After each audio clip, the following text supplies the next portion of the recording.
I am going to, attention, I'm going to call the meeting to order at 7 p.m. I don't get to use this all that often. No. Good evening, everybody. I'm going to call the meeting to order at 7 p.m. Thank you for all joining us this evening. I am Lauren Christensen, the president of the board, and I'm going to ask my fellow board members to introduce themselves, starting with member Ahmed. Amin Ahmed, thank you so much for coming. It's great to see a full room. I'm Cheryl Picard, and it's nice to see everyone. Thank you. Good evening. My name is Anupam Chugsidhu. Thanks for being here. Hi, I'm Patrick Keogh. Thanks for coming out tonight. I see a lot of SJ5K people, and I'm super excited about that. Good evening. I'm Judy Westra. Thank you for coming out tonight on this beautiful night. I'm Jennifer Voss. Welcome. And our student co-chair. Good evening, everyone. Josh Patterson, Plymouth. Oh my God, I forget my year. I am every single time. Plymouth Junior. Thank you. All right, Dr. Merritt, can you introduce yourself and your team? Good evening and welcome, Superintendent Monica Merritt. Welcome to our meeting this evening. I'd like to begin by introducing and thanking Mr. John Krieger, who takes care of our technology needs. And I want everybody to join me. She's going to kill me. However, and tomorrow is Administrative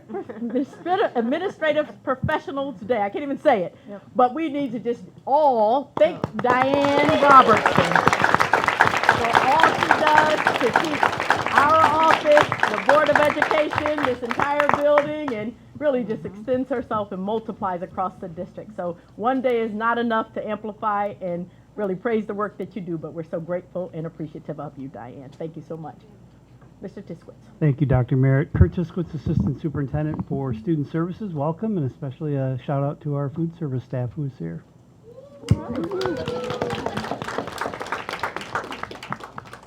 Welcome, everyone. I'm Jill Minnick. I serve as Chief Finance and Operations Officer. Good evening, everyone. Beth Rail, Chief Academic and Innovation Officer. Thanks for being here tonight. Good evening. My name is Abdul Madyun, Chief Human Resources Officer. Welcome.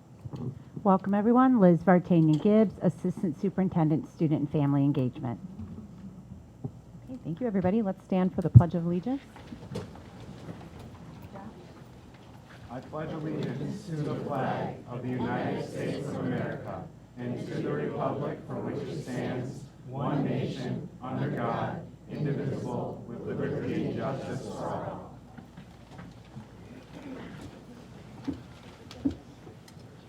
Okay, thank you. Now we're moving on to the adoption of the agenda and the approval of the consent agenda. This is action item number 24-04-62. Can I please have a motion?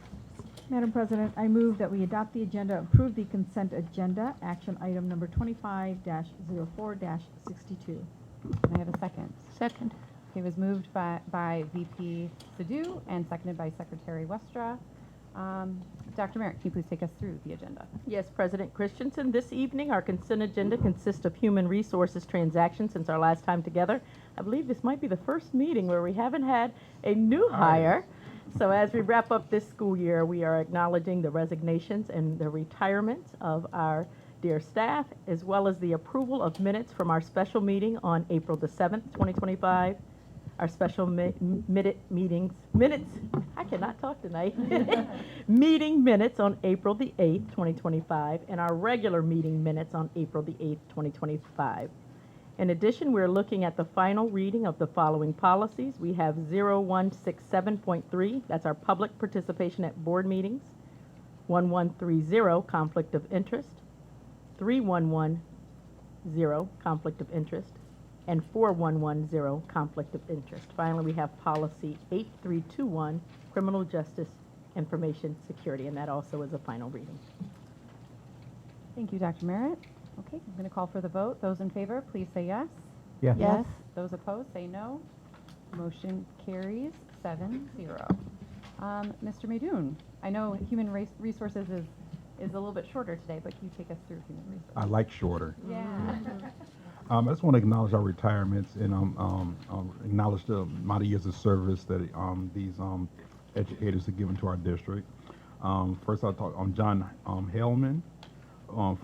He was a media specialist at Canton. He's been working for the district since August of 2003. Deborah Nicholson, elementary classroom teacher at Holsing, has been employed by the district since 2002. Robert Pinnock III, Innovation Period Teacher at Holsing also. Has been employed by the district since 2002. Michelle Sonk, Elementary Classroom Teacher at Holsing, has been here since 1985. And then Carol Weisner, Elementary Classroom Teacher at Bentley, who has been here in the district since the year 2000. Can we give them a round of applause for all these people?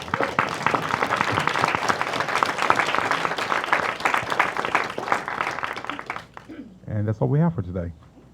Thank you very much. Okay, moving on to celebrating success with Member Ahmed.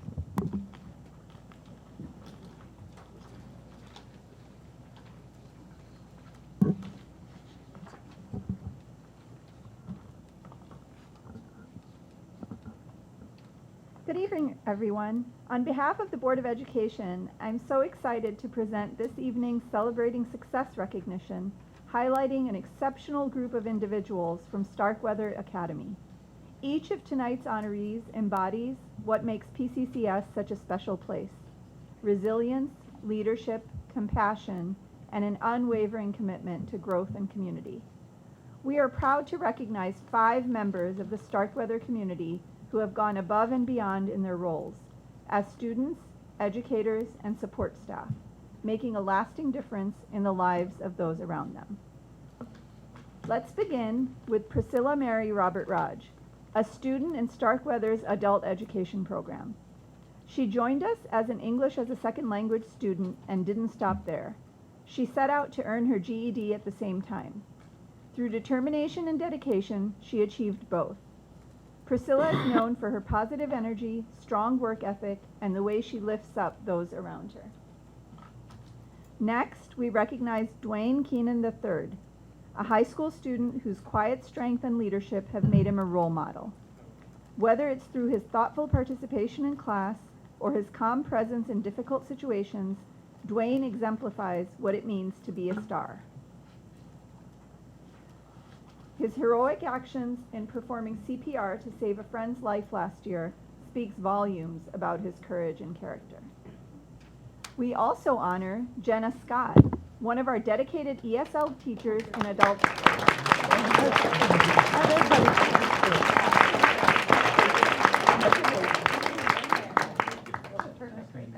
We'll do all 5 together, right? Yeah. Since there's so many, we'll do all 5 of you together. We're not taking away from any of it, though. We also honor Jenna Scott, one of our dedicated ESL teachers in adult education. Since 2018, Gina has been a pillar of the program, connecting with students in meaningful, lasting ways. Her enthusiasm, innovation, and student-centered approach have helped transform lives and create a welcoming learning environment. Teresa McKeon, a teacher consultant at Starkweather, brings wisdom, empathy, and leadership to everything she does. From heading up graduation initiatives to supporting students and families, she's a calm and steady presence, always ready to help others succeed. And finally, we recognize Amy McGrath from our Food and Nutrition Services team. Amy's impact goes far beyond her official duties. Her warmth and joyful energy light up the school each day, whether she's serving meals, greeting students with a smile, or decorating for school events. She's the heart of Starkweather in so many ways. At this time, I'd like to invite Starkweather Principal Kim Doman to the podium to share a few personal reflections on each of these outstanding individuals. Thank you. Good evening, everyone. I'm going to start with Priscilla. Why don't you come up here? So this is Priscilla. She's an extremely hardworking and dedicated adult education student at Starkweather. She started learning English as a second language with us, but also had the desire to do more. She not only joined our ESL program, but went above and beyond and earned her GED concurrently. She actively participates in all classes and is a role model for many other students. Her dedication and commitment will take her to great heights. Congratulations, Priscilla.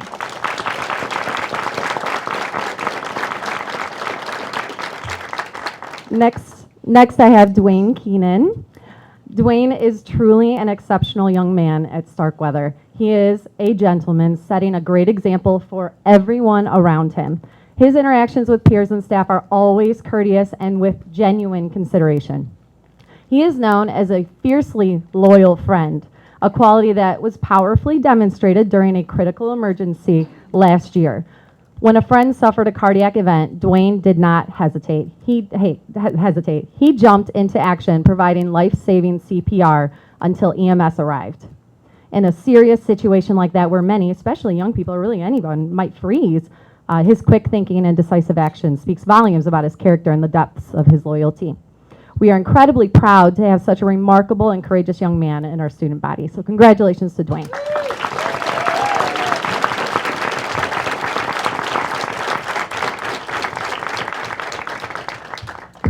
Next, I have Miss Gina Scott. She is a truly invaluable member of our adult education team. Since joining the ESL program in 2018, Gina has shown incredible dedication to student success, and she consistently supports our staff and the program as a whole. Beyond her direct work with learners, Gina actively engages in problem solving and generating innovative ideas to improve and expand our adult education services. She is aiming to reach even more individuals in our community who are in need. Her proactive approach and commitment to growth make her an exceptional asset to our program. We are incredibly proud to have Gina as a part of our school community. So thank you, Gina.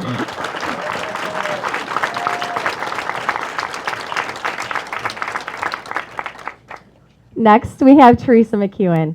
So as a teacher consultant, Teresa is an exceptional leader, serving on our graduation committee and our Champions Rewards program with a constant focus on student encouragement and celebration. A true team player, her collaborative and thoughtful approach consistently yields creative solutions.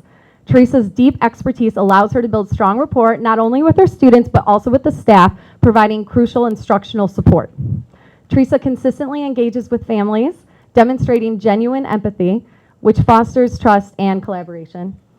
Her compassionate support for students and calm, empathetic communication with families make Teresa an invaluable member of our school community. We're so happy to have her.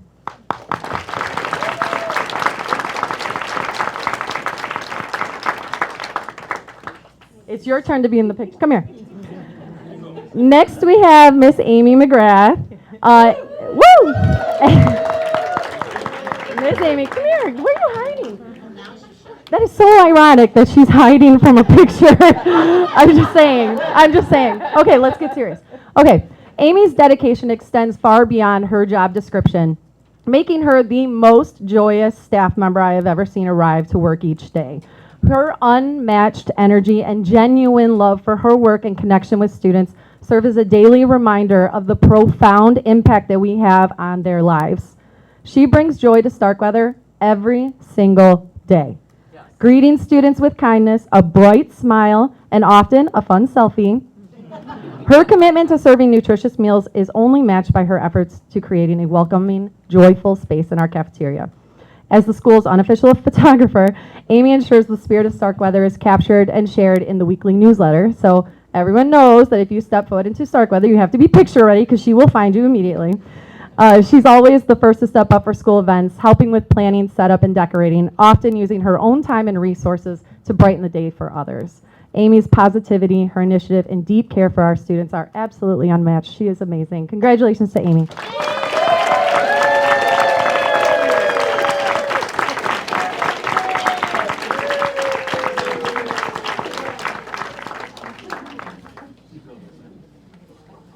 Thank you so much. Tura honorees, thank you for inspiring us. Your stories are powerful reminders of the impact one person can make in a school community.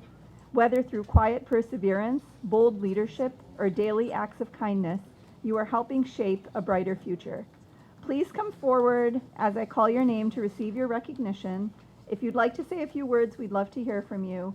And afterwards, please join Dr. Liz in the hallway for a picture. So first is Priscilla Mary Robert Raj.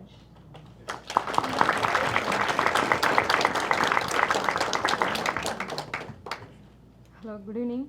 I'm very glad to receive this award. I thank you all. Thank you. Next, we have the lifesaver, Dwayne Keenan. Congratulations. Thank you, everyone, who nominated me for this award. It's a very gracious. I'd like to thank all my Starkweather staff, Ms. Doman, Miss Barbosa and Miss Amy, y'all make my day. I really do appreciate y'all. Thank you.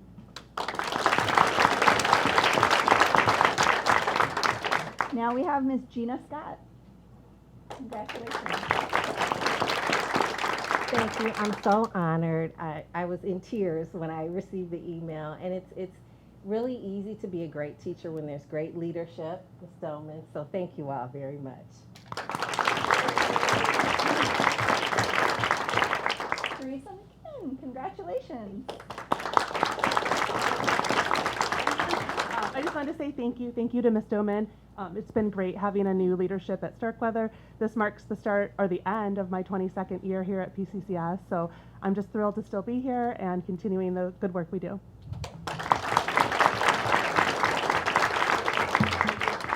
And now the person hiding from pictures. Congratulations.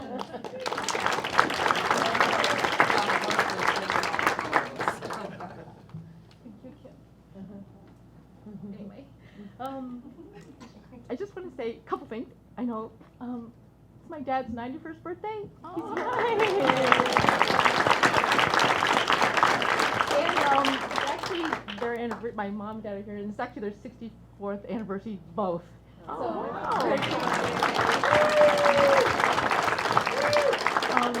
My daughter Sam surprised me, drove in last night from Chicago just for this.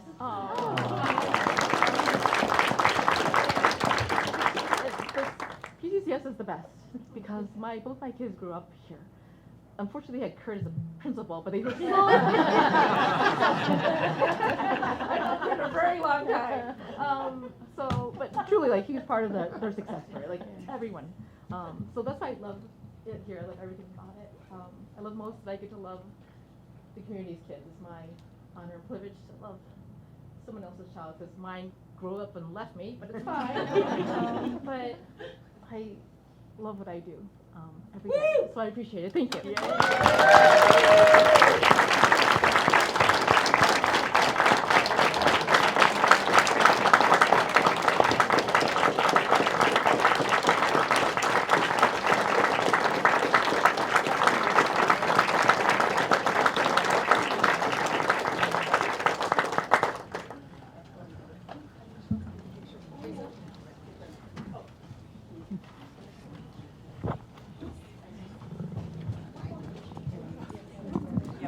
Okay, I'm feeling like overcome with joyful emotion right now. That was excellent. Congratulations to our STARS Awards recipients and our Extra Miler Awards winners.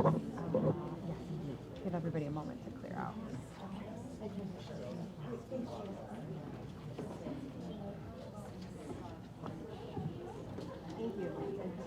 Congratulations.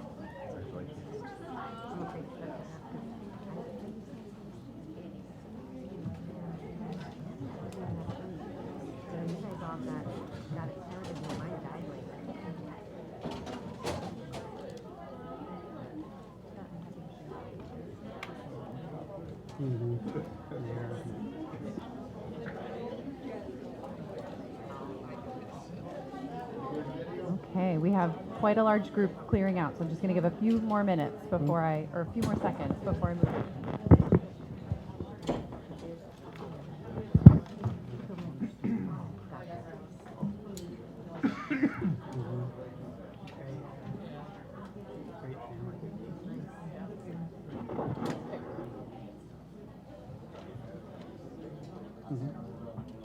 Yeah.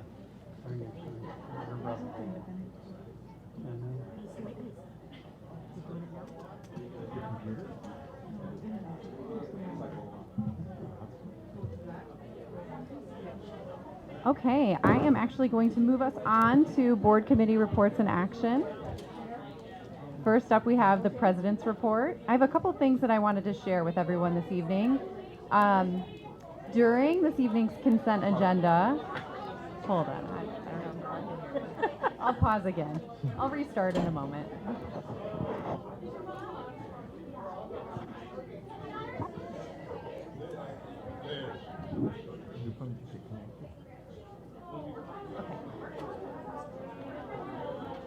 It's a lively group out there.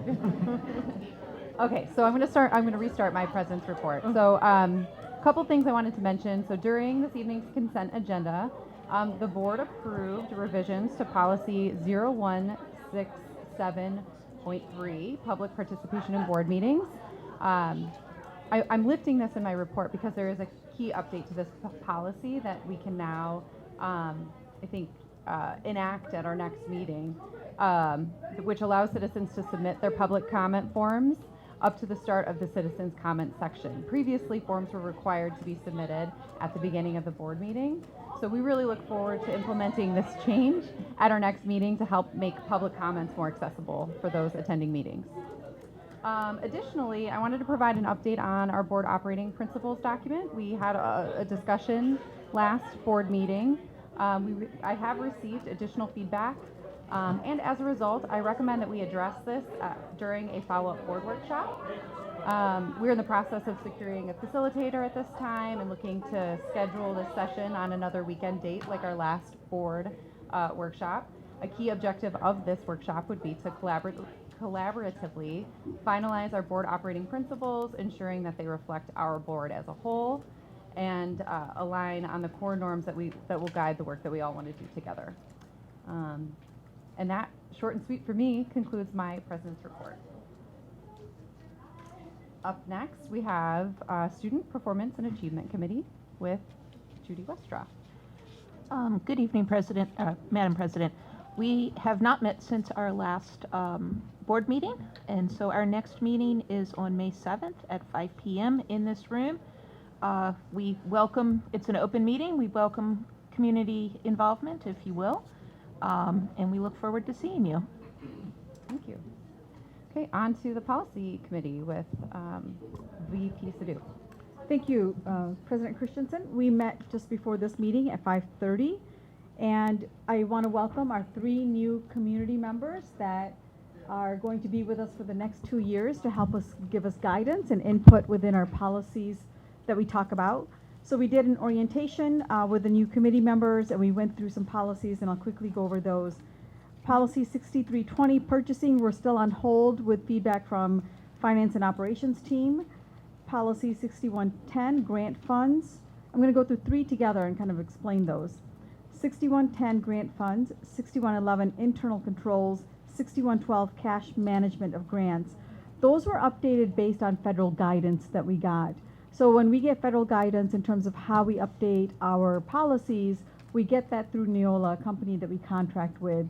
They send us the federal language. We integrate that within our current policy. So we added that language based on federal input, or actually requirements, and we discussed those. We did not have any changes to those policies. Those will come to the board at the next meeting for a first read. We also looked at new business, policy 1623, section 504, ADA prohibition against disability discrimination in employment. The only change to this policy was eliminating names within the policy and only keeping the titles. The challenge we run into is when there is a shifting of staff may go into a different position or retire or leave the district, and that means our policy is no longer valid or updated. So we decided just to keep the positions in the policy, but eliminate the names. So our policy will be current moving forward, and we don't have to update it every year or whenever staff changes.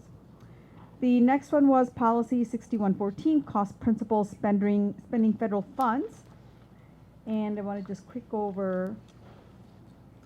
This was with the Edgar Ugg additions. And we have uniform guidance with regard to spending federal funds. Again, we have new information, new requirements based on the money that we get from the federal government. We added those pieces within our policy, again, with the guidance from Neola. And we went over the recommended additions, and there were no substantial changes based on what the federal guidance is. So we will have that come to the next board meeting as a first read. So that was it for our policy committee update. Our next meeting is May 27th at 5:30 p.m. and we welcome all of you. Thank you very much. On to Finance and Operations Committee with Treasurer Kehoe. So we had another action-packed Finance and Operations Committee meeting last Thursday here in this room. We talked about some incredibly exciting subjects, including some items that will be on the agenda this evening, including the purchase of track equipment for the new third stadium, the update of Chromebooks for PSEP, the food service update presentation, which was super informative, and we'll look forward to sharing that with everybody here this evening. A new mapping system that's used for all of our schools to support our security processes, the preliminary budget assumptions and progress update, the financial reports for the month of February, and we also had a preliminary discussion on the early childhood playground additions at both Dodson and Isbister.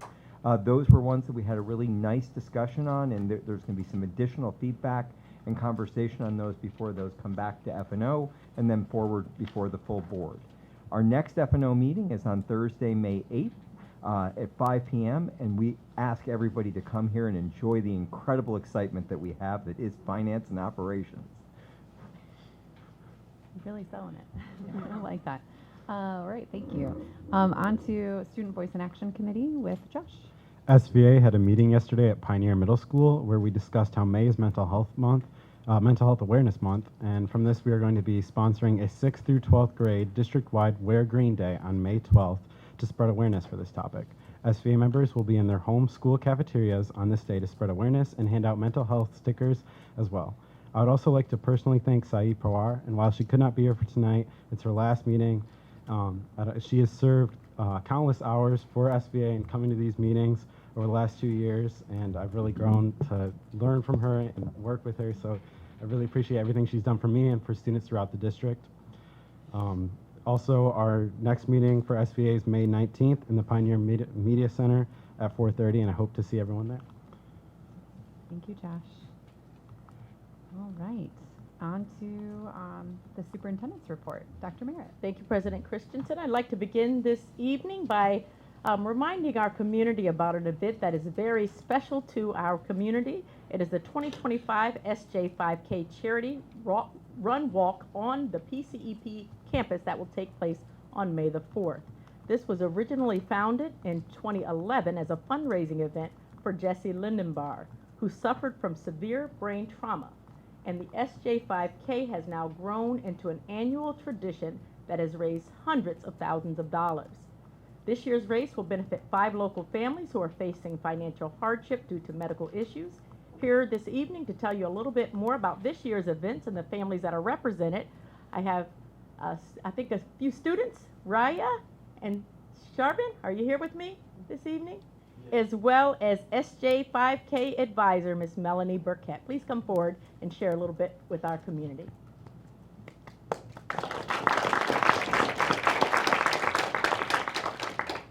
Good evening, everyone, and thank you for your time here today. On behalf of the SJ5K, we're thrilled to talk about this year's race. My name is Ria, and I'm one of the co-managers, and with me today, I have Sharbeen, our logistics leader, and we're thrilled to be a part of this year's student team. Many of you are familiar with the SJ5K, an annual 5K organized by our student club to raise awareness and financial support for local families who are facing significant medical challenges. This year marks our 15th year organizing this race, which all began with one family. In 2011, Jesse Lindenbar suffered a near fatal brain injury, and the Plymouth Canton community came together to show support for him and his family. Since that first event, the SJ5K has raised over $1.5 million and supported over 60 families. This year, we're aiming to make an even bigger impact. For the 2025 race, we will be supporting 5 incredible families who are currently enduring hardships no one should ever have to face. Each of our families this year have a direct connection to P-CCS schools. The 2025 race will be Unstoppable Together for August Thomas, a 2-year-old P-CCS student in Allen's early childhood program with epilepsy and a rare genetic mutation. He faces daily challenges including seizures, a G-tube for feeding, and ongoing therapy. Josh Sakesian, a PCCS maintenance and grounds employee, currently recovering from severe heart failure, respiratory failure, and multiple surgeries, including the implantation of an LVAD, and is facing a long road to a heart transplant. Coco Woods, a 7-year-old PCCS student who attends Farron Elementary. She has Joubert syndrome and is in a wheelchair. She also has a kidney transplant and her father was her donor. She was recently diagnosed with lymphoma and is going through treatment. Gabby Pazzolo is a 7-year-old PCCS student with cerebral palsy who also attends Bird Elementary and has undergone multiple surgeries and intense therapy to regain mobility in her legs. Oliver McDaniel is a 2-year-old with Angelman syndrome whose mom works at the PCCS board office and his dad works for our district's maintenance. He fears challenges including motor delays, seizures, feeding difficulties, and severe apnea. As we prepare for race day, our student leadership team has done many things to support these families and raise donations for them as well. We need your help to make it all happen. Whether it's donating, registering to run or walk the SJ 5K with your friends and family, or reaching out to local businesses and organizations to sponsor the SJ 5K, your contribution will make a big difference. Even if you're not available for the SJ 5K to be able to make it, to walk or run it, you're welcome to register or support to make a big difference by donating as well. This year's race is going to be our biggest one yet, and we need your support to make it all happen, as we need as many people as possible. This year's SJ 5K will be in 2 weeks on May 4th at 8 p.m. at the PSAP Varsity Field, and we can't wait to see you all there. Thank you.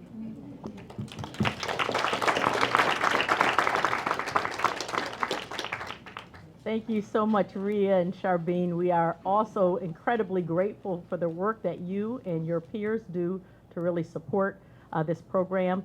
I see on your shirt, it brings miles of hope to our families, as well as we're looking at the financial support, but that hope and compassion and empathy just goes a long way. And so we just appreciate you as our young people really leading the charge on this. So thank you very much for that as well.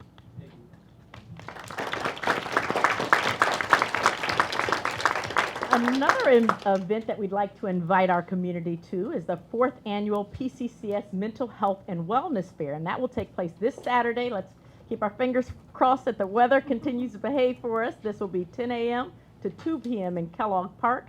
This fair is a part of our district's work to help crush the stigma surrounding mental health. I want to shout out Dr. Liz Vartanian-Gibbs, Dr. Kathy Grotis, Mr. Frank Ruggiero, and all of their teams, student and family engagement, as well as the communication and marketing team, for really seeing this through and making this a part of our community. We will have over 100 booths focused on mental health and overall wellness. They'll have creative stations for children, therapy dogs, a petting zoo, free food, family fun, and fit kids zones, music, and raffles. We want to thank also the City of Plymouth for their partnership to allow us to use Kellogg Park, and this has just become such a valued event in our community and really supports our entire community in connecting to resources and valuable partnerships across the community for support. So we thank you for that. More information about the fair is available on the homepage of the P-CCS website.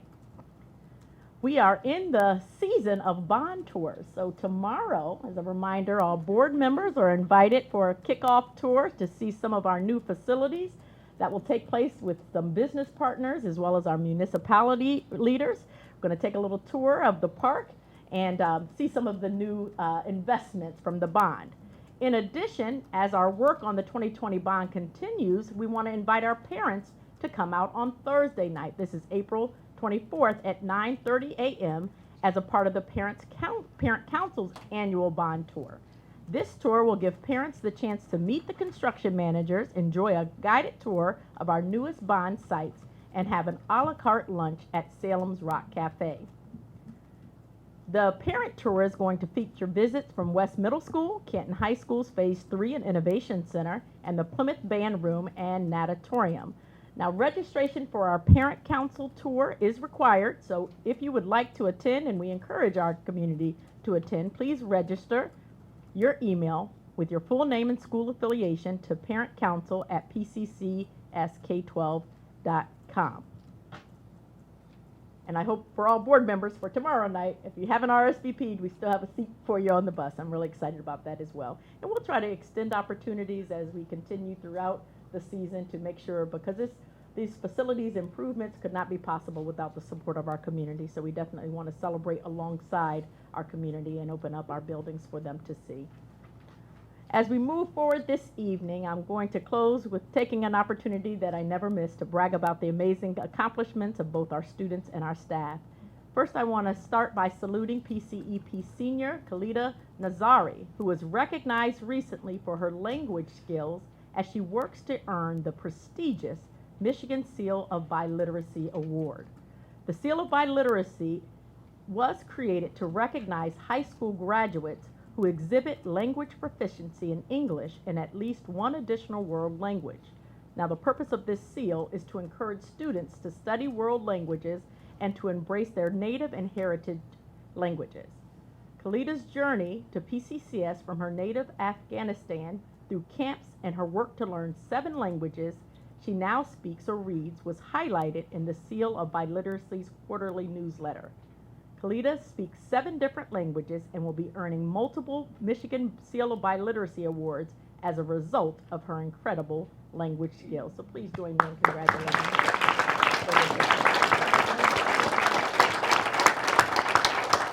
Moving on to our Lightning Robotics program and team, I tell you, they are the gift that keeps giving. Our amazing PCEP Lightning Robotics team had a phenomenal season. The team made it all the way to the division finals at the World Championships. They narrowly missed the chance to compete for the world title in a thrilling and very close match. The performance at Worlds completes a standout year that saw the team win both of their regular season events, come close to setting a world record for points, and receive the first Impact Award, which is the most prestigious award in FIRST Robotics. We want to give a special thanks to Coach Jay Obsnick for his leadership, his continued legacy of excellence, and we're incredibly proud of this group for their incredible representation of PCCS on the world stage. Please join me in congratulating. I believe they will be joining us here at a board meeting in May, so you'll be able to probably see their robot and really congratulate them in person for this incredible work. I'd like to end this evening by congratulating longtime PCCS educator and Hall of Fame basketball coach, Mr. Bob Brody, who was honored for his lifetime of service to students recently with the Michigan Lottery's Excellence in Education Award. The award spotlights educators who consistently help students advance to higher levels of academic achievement and who go above and beyond while inspiring colleagues and serving as an educational leader. I think this is hot off the press, so we're going to make sure we get something out on our social media channels with a picture of Mr. Brody to really celebrate this accomplishment. If you know Mr. Brody, he has worked in our district for over 50 years, probably has been the teacher to many of our own students, including mine, 2 of mine, and 48 have been with PCCS. 50 years in education, 48 with PCCS. In addition to teaching numerous business education and physical education classes, he's filled in as both a counselor and as an administrator over his 48 years. He has coached 3 sports, including 37 years as the head coach of Salem's boys basketball. Now, in winning this award, he received a $2,000 cash prize, and he is now in the running to be the lottery's Educator of the Year. So let's put our support behind Mr. Brody, and let's continue to see him shine.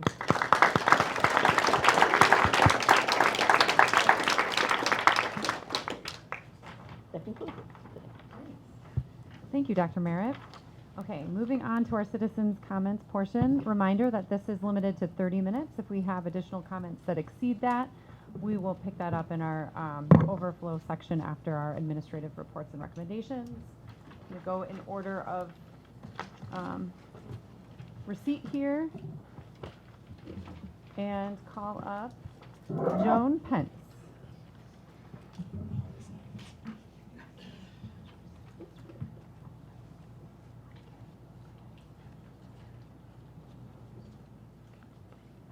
You'll have to pardon me, I just got off a plane from California.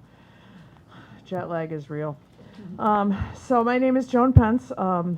Again, I taught for 38 years at the high school and an alum of the park, and have lived in the district all my life essentially.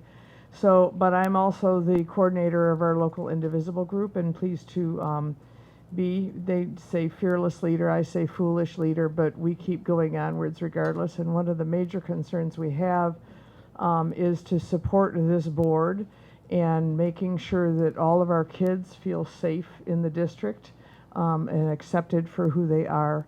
And so I'm just going to read this we ran out of people, so I got drafted. It says, yes, I'd like to call the board's attention to a couple of concerns from queer and transgender youth in our district. First, students firmly believe that the district's hate and bias form, simply put, does not work. There is minimal follow-through when something happens, if anyone follows through at all, because hate speech is so pervasive on our campus and so infrequently punished, many students don't realize the district even has policies against hate speech. This is perhaps why so many teachers and students seem to have no qualms using or permitting, through their silence, queerphobic language that constantly occurs in and around our schools. We ask the district to publicly share the process for the forums and to provide public accountability for complaints. Second, students have no idea that the policy supporting transgender youth exists, which undermines the very existence of the policy to begin with, of course. This is policy number 5517.03, which specifically says that the district, quote, shall conduct training, unquote, for teachers, administrators, counselors, social workers, and health staff. We ask the district to fulfill its obligation by creating this training as soon as possible. Thanks for your time.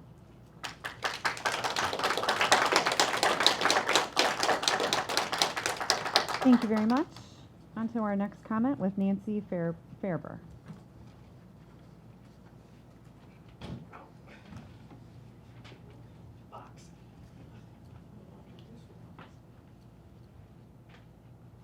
Good evening. I'm Nancy Farber, longtime resident of the district. I'm here as a member of Indivisible, working together with P-Flag. I'd like to share 3 stories from 3 different high school students that came to us from the advisor of the PCEP Queer Youth Committee, who notes that stories like these are widespread and are not anomalies. So here are the 3 stories in the students' own words. 1. Many teachers from elementary to middle to high school routinely ignore discriminatory language and behavior from students that target queer students, both in the classroom and on school grounds. For example, previously, in my 7th grade Spanish class, 2 students would talk loudly about gay people in hateful and derogatory ways, specifically about how boys should not act in a feminine manner. The teacher always heard these comments but said nothing. In my 7th grade history class, that same group of students would loudly proclaim pedophilia to be synonymous with queer identities. The entire class was aware of this, and again, the teacher did nothing. This year, in various classes at PCEP, students loudly, frequently, and in a way they find humorous, use homophobic slurs. Teachers at PCEP usually just pretend that they don't hear them. Story 2. As my friend and I were walking to the varsity field one day, another student honked at us, rolled down the window, and yelled the queerphobic F-word slur at us. My classmates have also screamed out that same slur at my friends and me when they see us in public spaces around town. And story 3. Our Queer Youth Committee Club's posters are torn down on a regular basis, so torn down from the walls of the school. Some were confirmed to have been done by some 9th grade boys after a parent posted about it in a private Facebook page. Some QYC members further reported seeing a PCEP employee tearing down our posters at one of the high schools. And on a final note, the members of P-Flag and Indivisible wish to give special thanks to Chief Human Resources Officer, Mr. Abdul Madiyoun, for meeting with us last week to hear our concerns firsthand. We are very, very grateful for that opportunity. And thank you all for this opportunity to speak to you.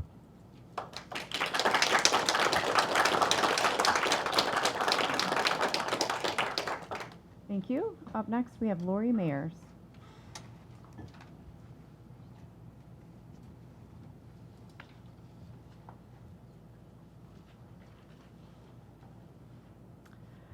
Thank you, President Christensen, board members, and Dr. Merritt. I'm Lori Mares. I live in the city of Plymouth, and I'm president of Plymouth Canton P-Flag. In the last month, our P-Flag chapter has had a chance to meet with instructors, the Queer Youth Committee at PCEP, the QYC advisor, Ms. Foster, Canton Principal, Mr. Reed Nordwall, and Chief Human Resource Officer, Mr. Madiun. All of them were generous with their time, and we thank them. More than 4 years ago, this school board enacted Policy 55-1703, which explicitly protects transgender and non-binary students. Our chapter worked on this policy with the board, and we are grateful that most of you still support it. Since the policy was enacted, there have been no complaints of improper behavior by trans and non-binary students, as is always imagined by opponents. In fact, as we have heard tonight, the biggest problem with the policy is that most teachers and students don't even know it exists. They don't know that students have the right to use their chosen name at school and the bathroom that aligns with their gender identity, and that the administration has their back when they do so. I repeat, all P-CCS staff members and students need to know now that trans and non-binary students have the unwavering support of the school board and administration. We are very concerned that if the board were to rescind this policy because of threats to withhold federal funding, queer P-CCS students will suffer even more bullying. Removing these student protections could expose the school district to increased liability. The federal government is bringing its full weight to bear on an already marginalized group of transgender, non-binary, and queer students. It's wrong, and we know it. You have heard other speakers tonight relate the serious complaints of harassment from queer students. It's heartbreaking that queer kids, along with other minorities, are facing the same slurs they heard 20 years ago, and that by all accounts, the atmosphere has gotten worse since January 20th. Students are in our schools for only a short time, at the most vulnerable moments of their lives. They don't have the luxury of waiting for the pendulum to swing back toward equity and justice. We owe them safe schools now. Thank you.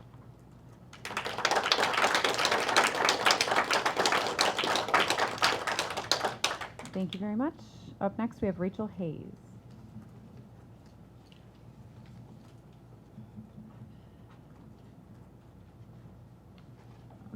Good evening.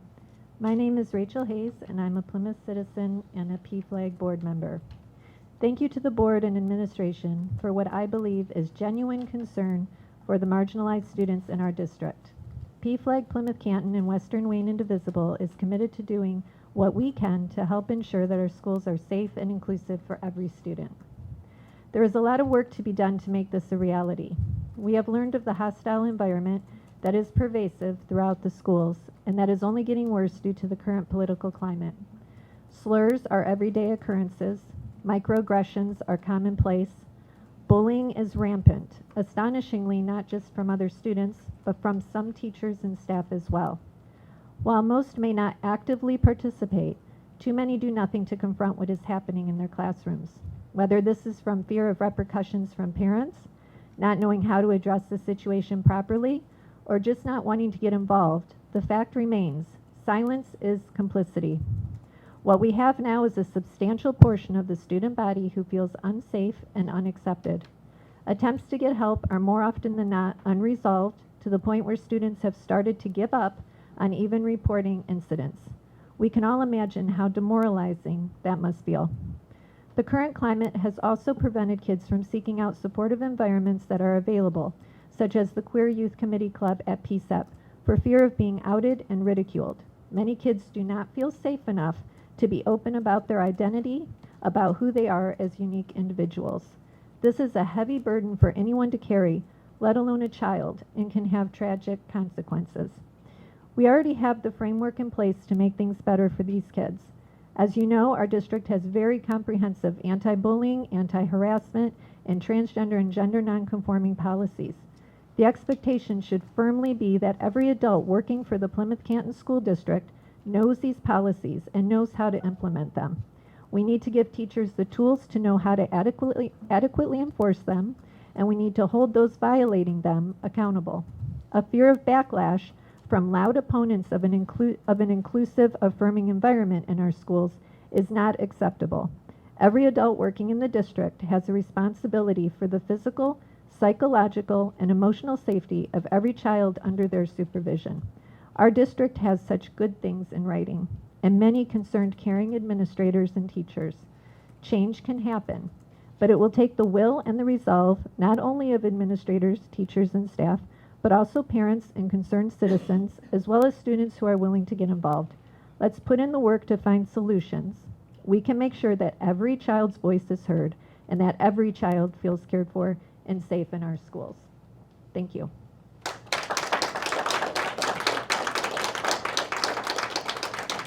Thank you very much. Up next, we have Michelle Moustakas.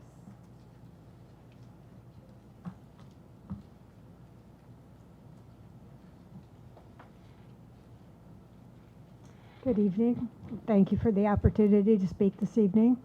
I'm going to talk about another marginalized group of students, and those are our immigrant children. And I live in Canton. I am a member of Western Wayne Indivisible, and tonight I'd like to ask the board to develop a safe zone resolution and policy that will protect our immigrant students. And I'm going to start out with reading a quote, a timely quote from Pope Francis, who we hold in our memory tonight. And this was a letter to the U.S. bishops, part of his letter to U.S. bishops in February 11th, after the inauguration and after it became clear that immigrants were going to be targeted badly. And he said, I exhort all the faithful, gotta get my glasses, I exhort all the faithful of the Catholic Church and all men and women of goodwill not to give in to narratives that discriminate against and cause unnecessary suffering to our migrant and refugee brothers and sisters. I know this board is of goodwill and that you don't want to discriminate against these students. But we have an administration now that is targeting these students, targeting these immigrants as criminals, mentally ill, stealers of American jobs, and other really derogatory things. We know that as individual members of the board that you don't agree with this characterization and you would like to do everything you can to protect these students. But we also understand that your efforts are complicated because you are under some severe stress from perhaps withholding funding. If you do anything that would seem to be against the administration's policies. So I am going to ask that we meet with whoever is appropriate to develop a safe zone policy, which the National Education Administration has put together a template for this policy. Everything in it is lawful. And it does two things. It ensures that the children and parents feel safe in sending their kids to school and in being in school, and that the entire school community is aware of your policies and procedures to ensure that the immigrant students have a safe environment. So I'd like to get some feedback afterwards to perhaps set up a meeting with the appropriate people to go over the policy and see what we can do. Thank you.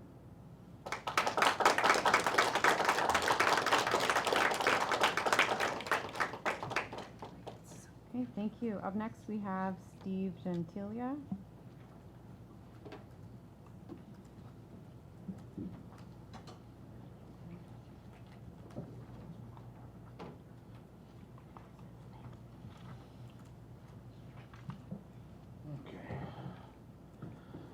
All right, thank you.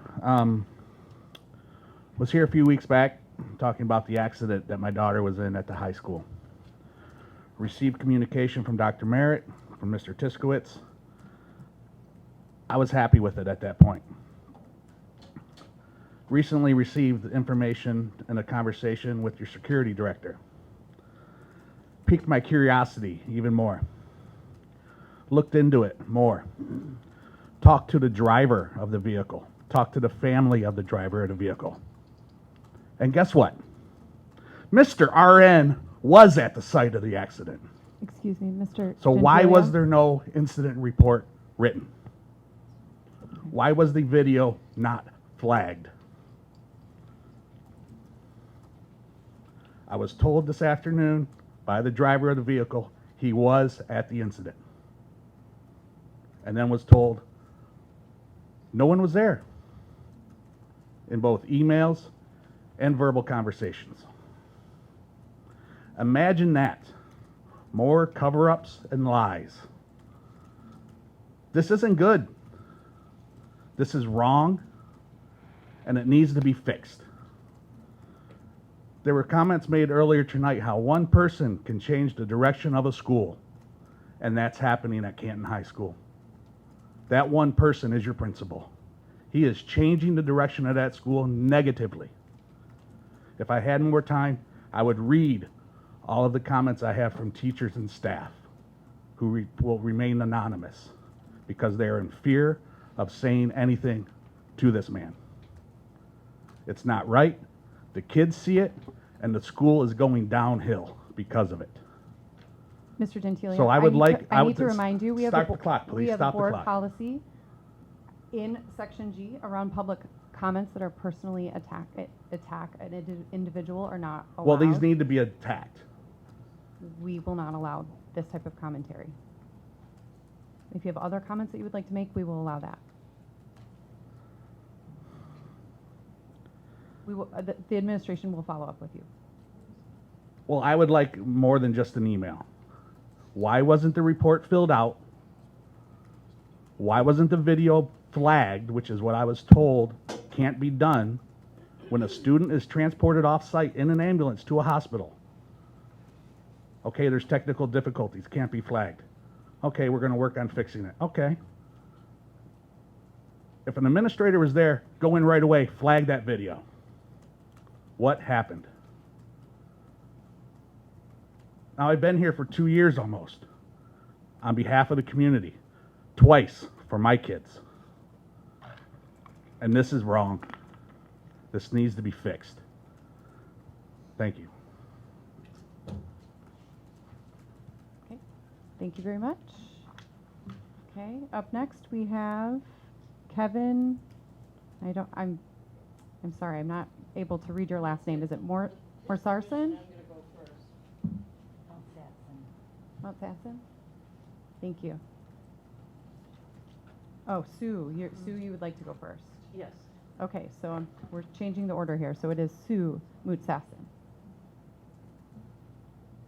So I'd like to start off by giving props to Jennifer. Everyone I work with is holding you in high regard for your courage to come up here and not only speak on behalf of yourself and how you were treated as an employee, and for the students at the school to make it Peace Up a better place. And I'm very glad that you got on the board to be a part of that hopefully happening going forward. I find it funny that a time clock is present because a lot of the reason why I'm up here is because I'm often feeling unseen, unheard, invisible. And I only have 2.5 minutes to speak on what I'm speaking about. And unfortunately, it's a sad topic.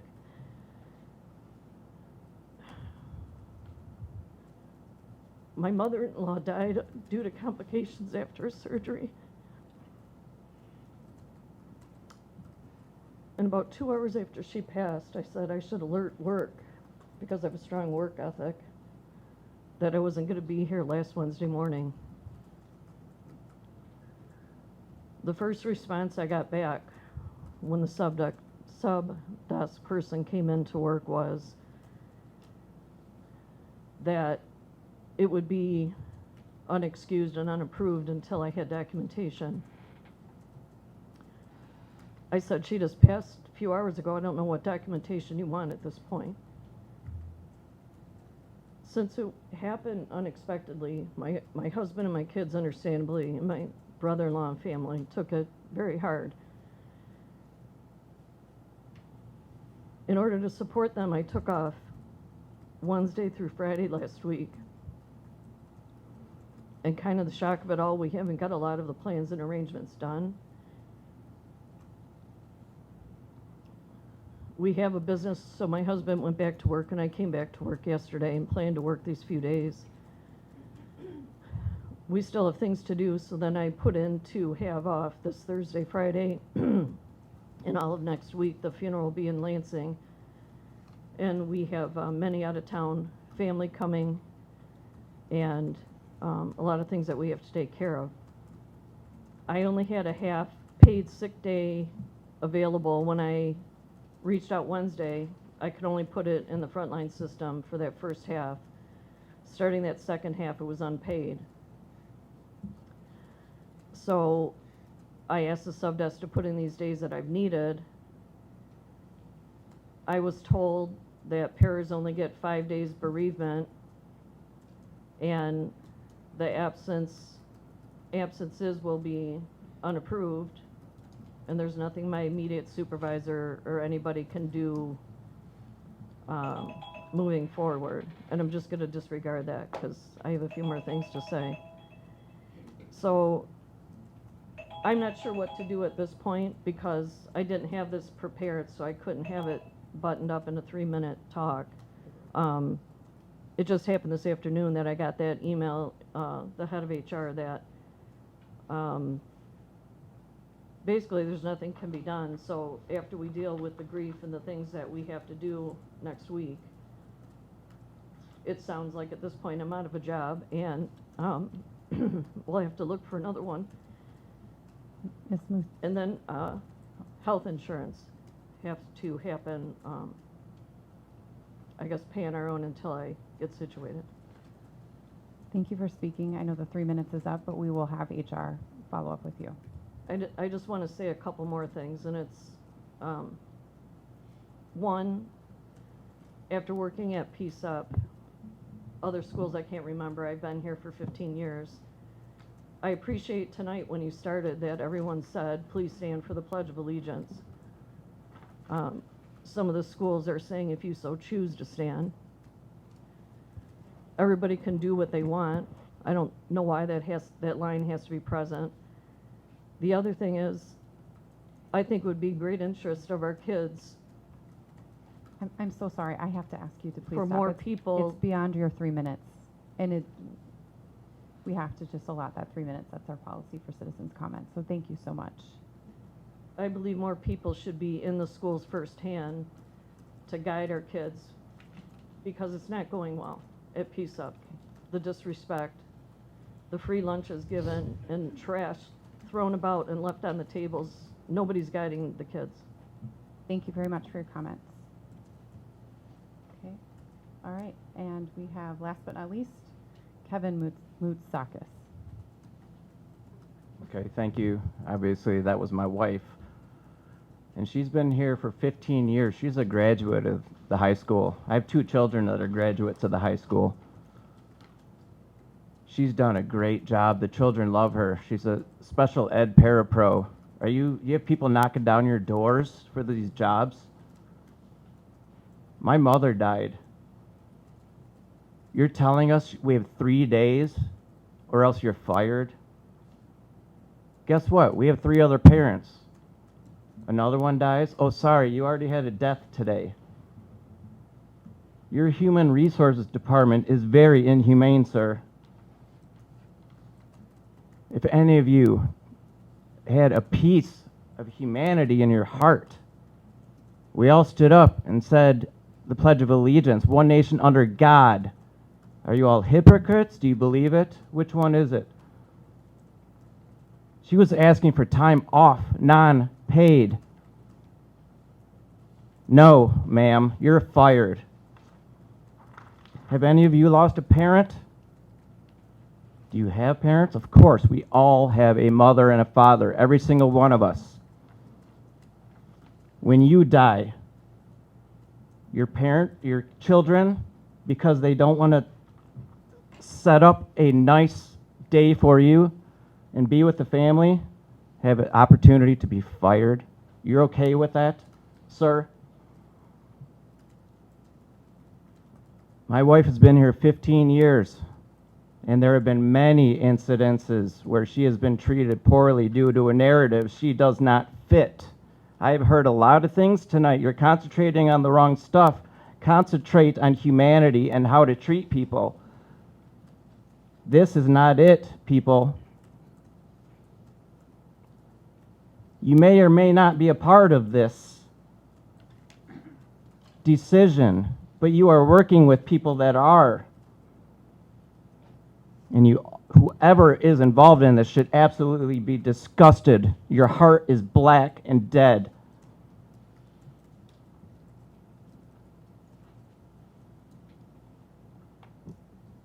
Thank you very much for your comments. That concludes our citizens' comments section. We are going to move on to the next section, administrative reports and recommendations. Teaching and learning with Ms. Rail. Yep, I'd like to invite to the podium Mr. Hal Hurd, Executive Director of High School Education. We're going to share with you some high school highlights. This was presented and, we discussed extensively at SPA this last month. So turn it over to Mr. Hurd, and you'll also hear from the high school principals. Thank you, Ms. Rail. Good evening, board. Good evening, Superintendent Merritt and the rest of the core team. Tonight we have our high school principals here that are going to present on the spring highlights from the high school level. And so I'll invite them up at this time.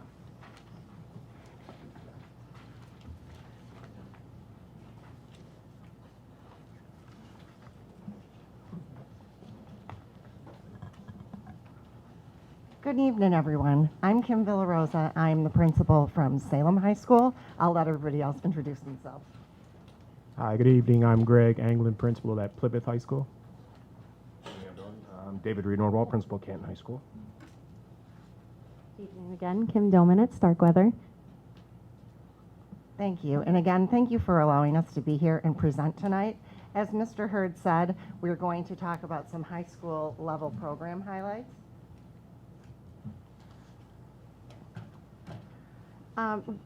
We presented on some highlights in December, and we wanted to follow up, share some additional information. Mr. Reed Nordwell, when it's his turn to talk, he will talk a little bit more and bring the two presentations together a little bit. But I wanted to, again, let you know that our highlights are based on the P-CCS dynamic plan as well as the learner profile. We're going to review the impact of high school areas of focus on academic performance specifically tonight.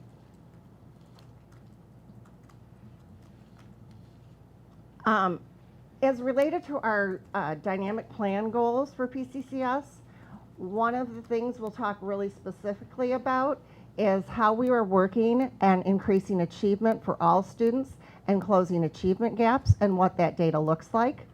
We also are going to have some conversation or information around physically, psychologically, and emotional safety represented at school. We're going to talk about student and family engagement, student voice, and how we are working to be leaders and innovators for student learning and growth. I know you've seen the district learner profile before. Again, we are wanting to work towards our students all leaving as collaborators, ethical and global citizens, critical thinkers, goal-directed and resilient, communicators, and innovators.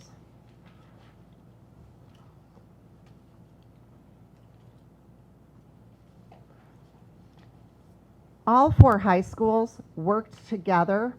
The administrators at all four high schools worked together to develop this common high school vision, which fits in with the district vision. And what we said is that all student high school, or all PCS high school students will have equitable access to a positive and collaborative school culture with multiple varied opportunities, be supported in a safe environment that values diversity, excellence, and honors flexibility in learning, and will become strong, independent, and adaptive learners in achieving excellence in their unique goals through their high school experience and beyond. Specific to the teaching and learning departmental strategy goals, we are looking at goal A around teaching and learning and student learning and growth, and goal B specifically around comprehensive multi-tiered system of support. I'm now going to turn the presentation over to Mr. Reed Nordwall.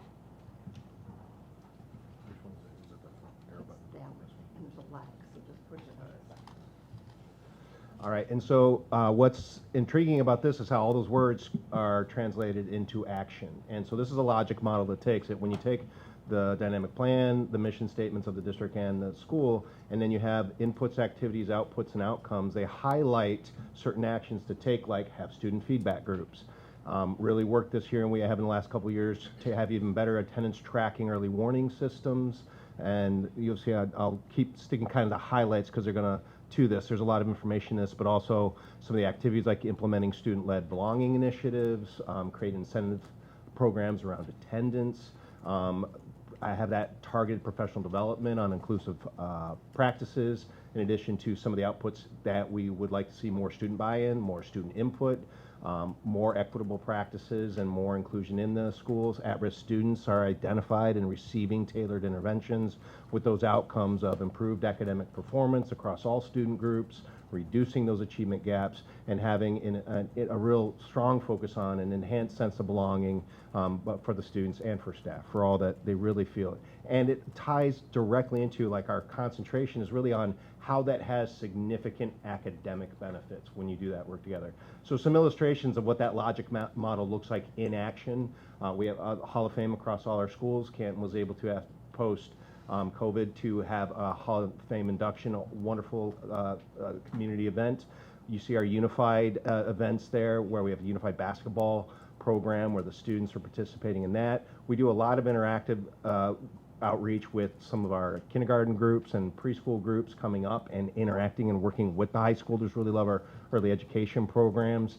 And then also bringing together, like, our security team, our therapy dog, and students to be a part of interacting with all the working groups within a school. It's a really cool opportunity when you think we got security, we got officers, we got administrators, we got teachers, a lot of great professionals for our kids to interact with. Then also some of the things you see, like in the upper corner, some fun activities. They look big, they look like they're all serious, but high schoolers are just big kids in some ways. Have bound houses, have games. The middle picture on the top there is a student input group, as is the right picture. Students are looking at interactive flat panels and getting us good feedback about those for teaching. We've had them do it also for our furniture and our bond work. We have attendance incentives, as well as, as you see in the bottom lower corner there, just giving up Timbits and meeting kids out in the hallway and just bringing smiles and little treats to their face as the kids are there in the morning.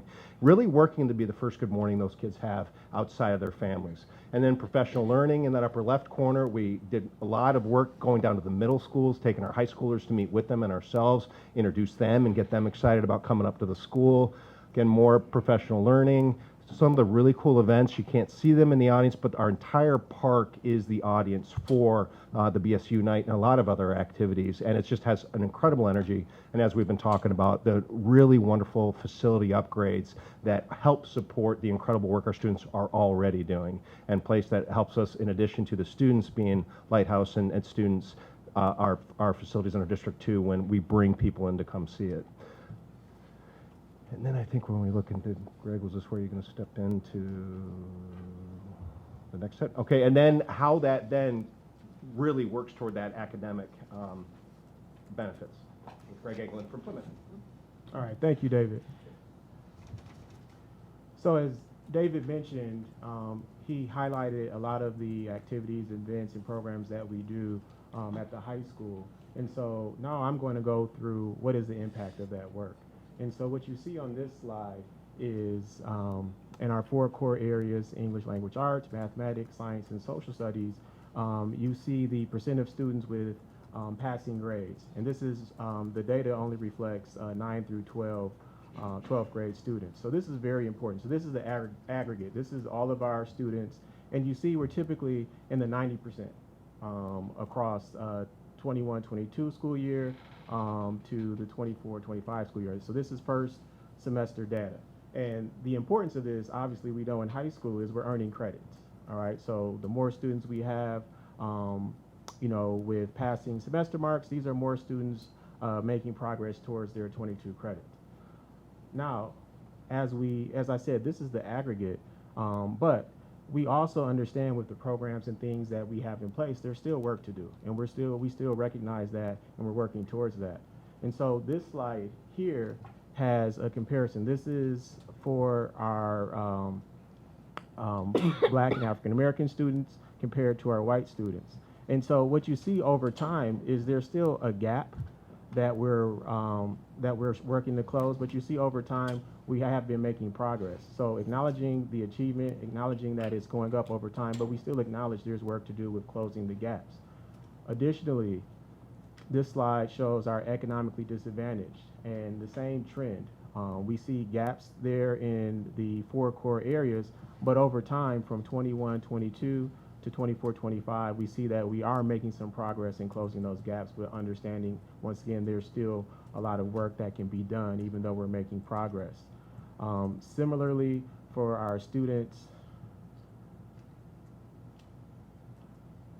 with IEPs, also noticing that same trend as well. So we're making achievement over time.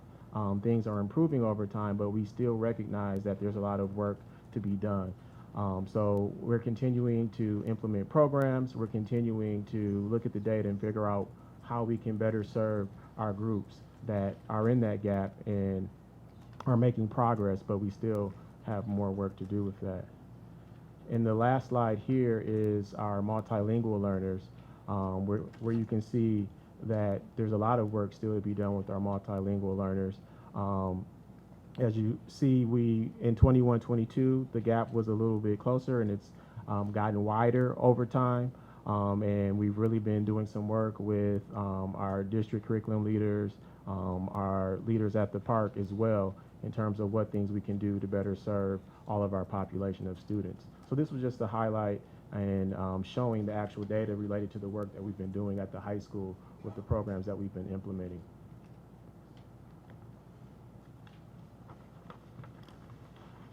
All right, so I'm going to talk a little bit about sense of belonging, behavior, and attendance for the 4 high schools.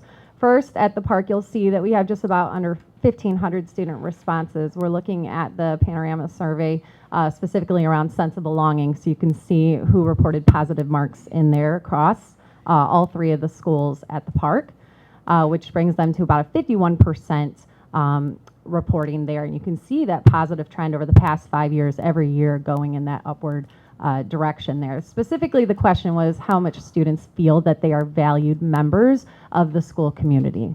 So that's great news to report. And this is also putting the park at the 90th percentile for that data. Academic impact, bringing that back to what Mr. Anglin was just talking about, seeing an overall increase in students earning credits semester 1 across all the grades in all 4 of their content areas. That's quite the highlight. Closing of performance and achievement gaps over time for all groups, of course, except the MLLs. Quickly, just about Starkweather specifically, looking at our first semester marks, we've got about 82% of all marks are earning credit towards graduation. Another highlight around sense of belonging with that same question, that from last year's data to this year, we saw a 9% growth in students reporting positively feeling that connection to the school community. We also had different staff committees specifically targeting different areas to promote student achievement and connection to the school. So some of the things, having the student voice groups. We have a college and career readiness committee. So we had Schools to Tools at our school last week, did staff training on restorative practices. We did a book study this year on street data. And just last week, I sent 100 kids and their families to a Detroit Tigers game as an incentive for perfect attendance. So it's been great things happening over there. And then, so think are we on our last slide? Okay, so you can throw this away now. Yeah, so as we look at then the next steps, there's the work that we want to continue doing, some of the great improvements that we're making, but a lot of opportunity for more work.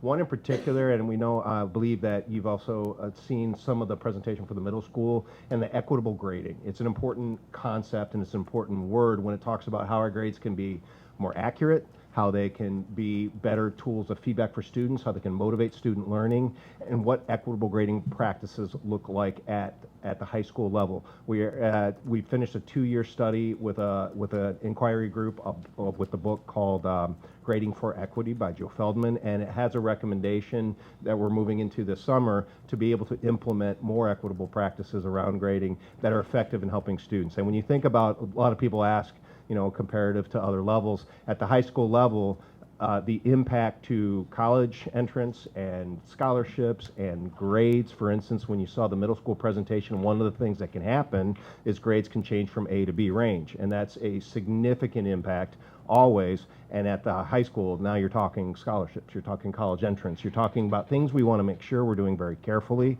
and while making sure it's beneficial to all our students. And then also how across the different levels, you have a lot of different curricular needs at the high school level. And a lot of that curriculum has to be, and the assessments of it have to be tailored to that course. And how we do it, a one-size-fits-all across the entire high schools isn't necessarily the answer, but how it works within courses and departments, working to make even more improvements. And that'll be one of the most significant steps you'll see about those gaps closing, just in the accuracy of grades and how grades are reflective of learning as opposed to sometimes behaviors or other things that shouldn't show up in a grade.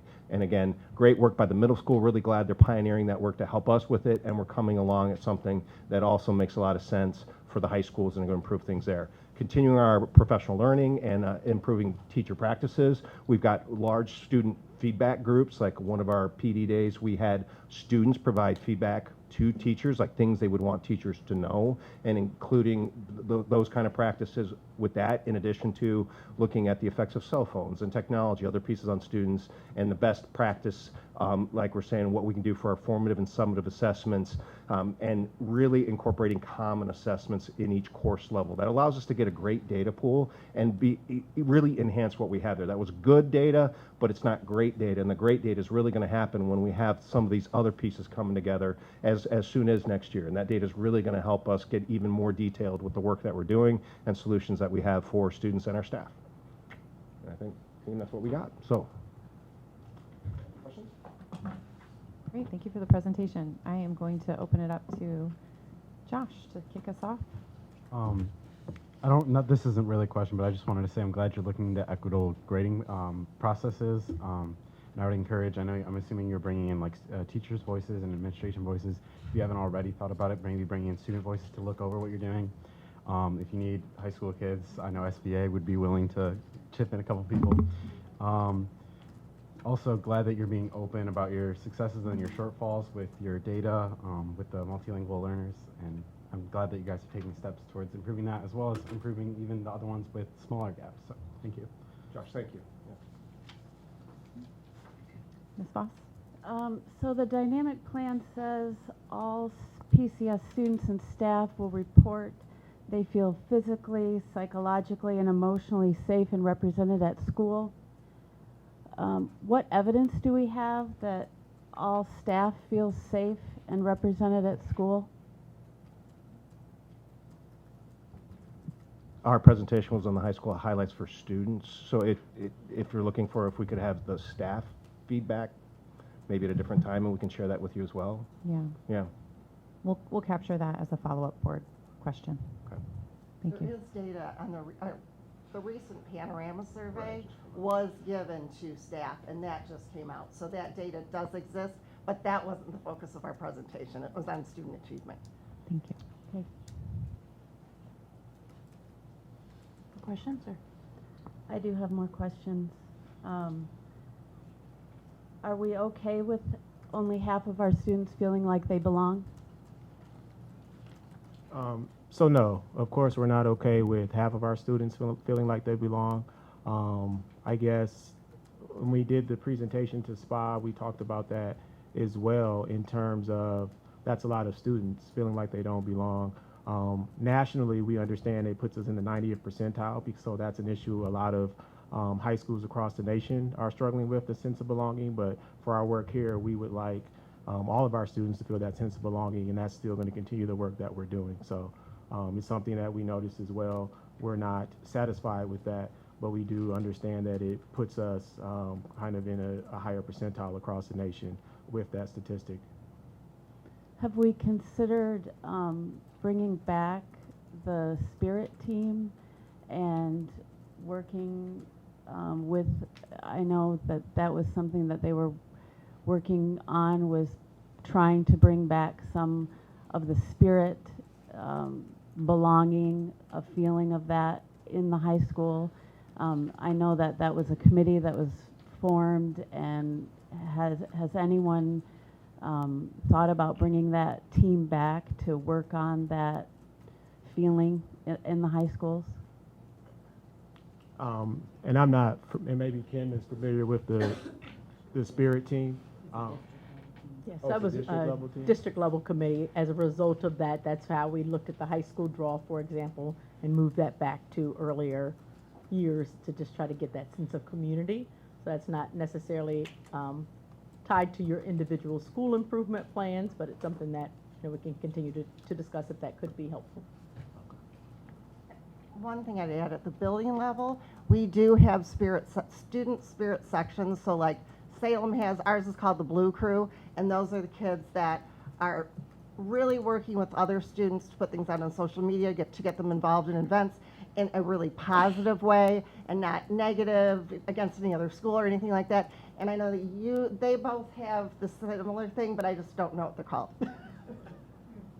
Yeah, we have student section leaders, and to that question, like all the things that it would take to help everybody belong, we absolutely want to incorporate. So at the district level, as you're seeing it at the high school level, we have many teams of students that we're working directly with, like Josh was saying, to get feedback directly from them. And they have things like the Warriors for a Healthy Mind. We have the section leaders. We have an advisory group that's actually happens to be meeting tomorrow that's working on student voice. One of the things that's an outcome from these conversations is a park-wide mural contest with an installation that we'll put in one of the buildings. And that is from student voice and like what it means to be a park student. That's another opportunity we're saying. We say three schools, one park. And so having to continue to build ideas of what that is and really do it with the students as much as possible. And that's been the beginning of the work more than ever, is the students are doing the work with us. And that's a huge way for them to be able to help increase with that sense of belonging, but also bringing their ideas and bringing the staff ideas. And it's a beginning to it. And like Greg was saying, Greg England was saying there, no, it's kind of disturbing to think that 51% puts us in the 90th percentile of high school. It also shows you the high school mind. Those students have a lot going on. We need to work even harder and more actively to really help them. And this generation of students, more than any generation ever before, has a lot going on. And with the distractibility, with the cell phones, with the technology, with the social media, they need us to work even harder on this. And we really appreciate the support and the opportunity to do it. So no, not satisfied. We want every student. When it says that, we don't need a dynamic plan to say that. We feel that way too. It's one heck of an ambitious goal, and we're going to continue working toward it.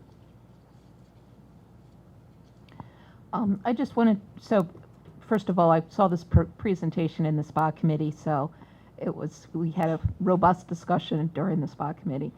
And I wanted to, can you go back to the slide with the multilingual learners numbers on there? I wanted to pull out the point that was made during SPA. Yep, I think it's slide number 16. One more, yeah. One of the points that was made in SPA, and I'm probably going to get this wrong, is that the multilingual learners numbers are different than the other ones primarily because students move in and out of the programs as they, I mean, the point of ELL is to move them out. Yep, you got it right. As a student works through our multilingual learner program, when they achieve language proficiency, they're no longer identified as a multilingual learner. So often when you see high school data, it's our long-term, what we call long-term EL. So it's students who've been in the program for a long period of time. Also at SPA, so for those of you who want to come to the next SPA, we are going to be sharing an update on multilingual learner programming and talking about shifts for our middle school and high school programs to address some of this, because this is actually not an anomaly nationally right now. We're seeing this across the nation where we're starting to see some of those gaps look different for multilingual learners, and then also a pretty significant increase in multilingual learners. So we're going to share an update of what our student population looks like, what our goals are, and then some shifts in programming moving forward to better serve our students. So thank you for that. And then just a final anecdote as far as belonging. Over the holiday we had several students that were P-CCS graduates involved in the art programs, and they were talking excitedly about that mural that you're going to do. So. Great. So first I want to commend everybody for the hard work that's been done in closing the gaps on a number of those subgroups. You know, it's nice to see progress. You know, it's not perfection, but progress is what we're doing, and I see the trend in the right direction. I did have some questions on the multilingual learners, and maybe I'm misremembering this, but I seem to remember when we had a previous conversation around multilingual learners, it was one of the subgroups that stood out as us actually addressing some of these gaps. Yep. Can you help explain why maybe we were looking at that district-wide, whereas we're seeing this not really following that same trend. So maybe I'm misremembering it. You're not. So we saw some pretty significant closing of the gaps pre-pandemic, and then just coming off the pandemic, but we're seeing this pattern right now, and that's why we're actually looking at a shift in the model to better address this pattern, because we're starting to see this dip and we want to get on it early. So again, we'll talk a lot more about it at SPA in a couple weeks. So go ahead. Will that SPA presentation be coming forward to the full board, or is that just at SPA? It's not necessarily slated to, but similar to the special ed presentation, it may be something we lift forward as we do that work. So we can certainly do that. Thank so, you. Yep. And you're always welcome to come. You're always sit in welcome the to come to audience. SPA. And you can see the most fun that we have. It is the best committee. Thank you. Okay, so I did have a couple other questions. On the sense of belonging, you know, I like the trend, again, that we're seeing there. Clearly 51% isn't where we want to be. The more troubling aspect, and this has been a problem for us for a long time, is participation level. You know, we've got less than a quarter of our students that are actually participating in that survey.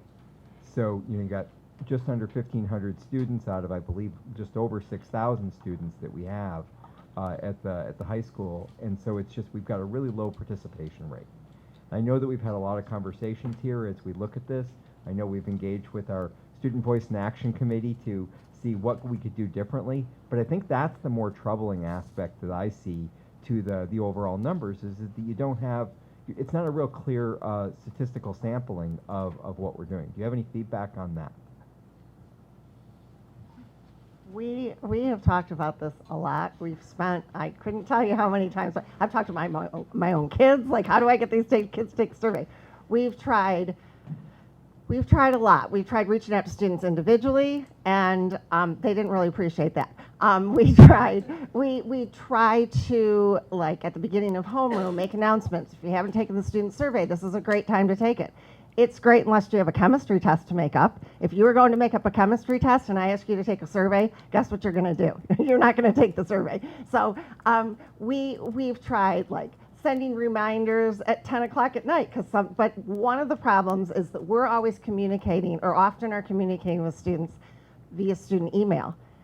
Kids don't use email like we do, you know. So one of the things that we've talked about is, would this be better in a different, you know, put out on Instagram or something that kids are doing more often. What we did when we got the most participation is, well, we resorted to bribery. No, we had a contest. So we pulled names to get, like, of kids that participated, to give gift cards to the school store, but also the classes, homerooms that had 100% participating, they got a cookie party, and the school store brought the whole class free cookies. So that seemed to help, but we haven't found the perfect solution yet. Yeah, so I was going to mention that, what Kim touched on. Similar with some of the other data that we saw, it's not where we want to be, but it is a significant growth compared to what we had last year. About 1,500 students, based on some of the factors that Kim explained, is significant, and it still puts us in that 25% to 30% range to make the data valid and reliable. So, I mean, whether it be engaging with your student groups or what, you know, TikTok, Snapchats, whatever you need to do, that participation rate is ultimately how you can get the valid data to support this. The last thing I just wanted to mention was I'm really excited to hear about the work that you guys are doing on equitable grading and look forward to more feedback in that process. It was really remarkable the improvements that did at the middle school level. So, you know, hopefully we can find something similar to achieve at the high school level. My question on that is, what's the timeline? Are we looking to do this for next school year, for the school year after? What's the... So that's something that we would need to talk about. In our minds, it's a very significant process doing it at the high school and making that shift. So I know it's going to take a lot of feedback and input from the community in terms of making them aware of how grades are shifting. So I would say at minimum, it would take a school year to kind of explain how it's working, explain the impact, and then implement at minimum. So maybe a year or two with the support of our district leadership and the board with those conversations with families around the change and the shift that could be happening. Thank you for helping manage my expectations. You know, with high school, it's just so challenging because no matter what we choose to do, there will be some unhappy people because one way or the other, it's going to, whether it's a perception or reality, change perhaps their child's GPA.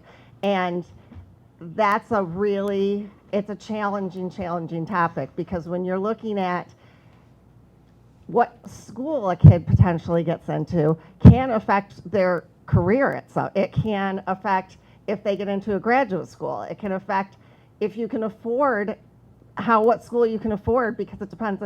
The GPA is a direct reflection of how much money they get for students get for scholarships. So we just have to be really careful that we don't like snap our fingers and think we have the perfect solution without a lot of community and a lot of student impact. Because it might impact students and families even in a way that we're not thinking of. So that's going to be really important for us to get that impact and that feedback.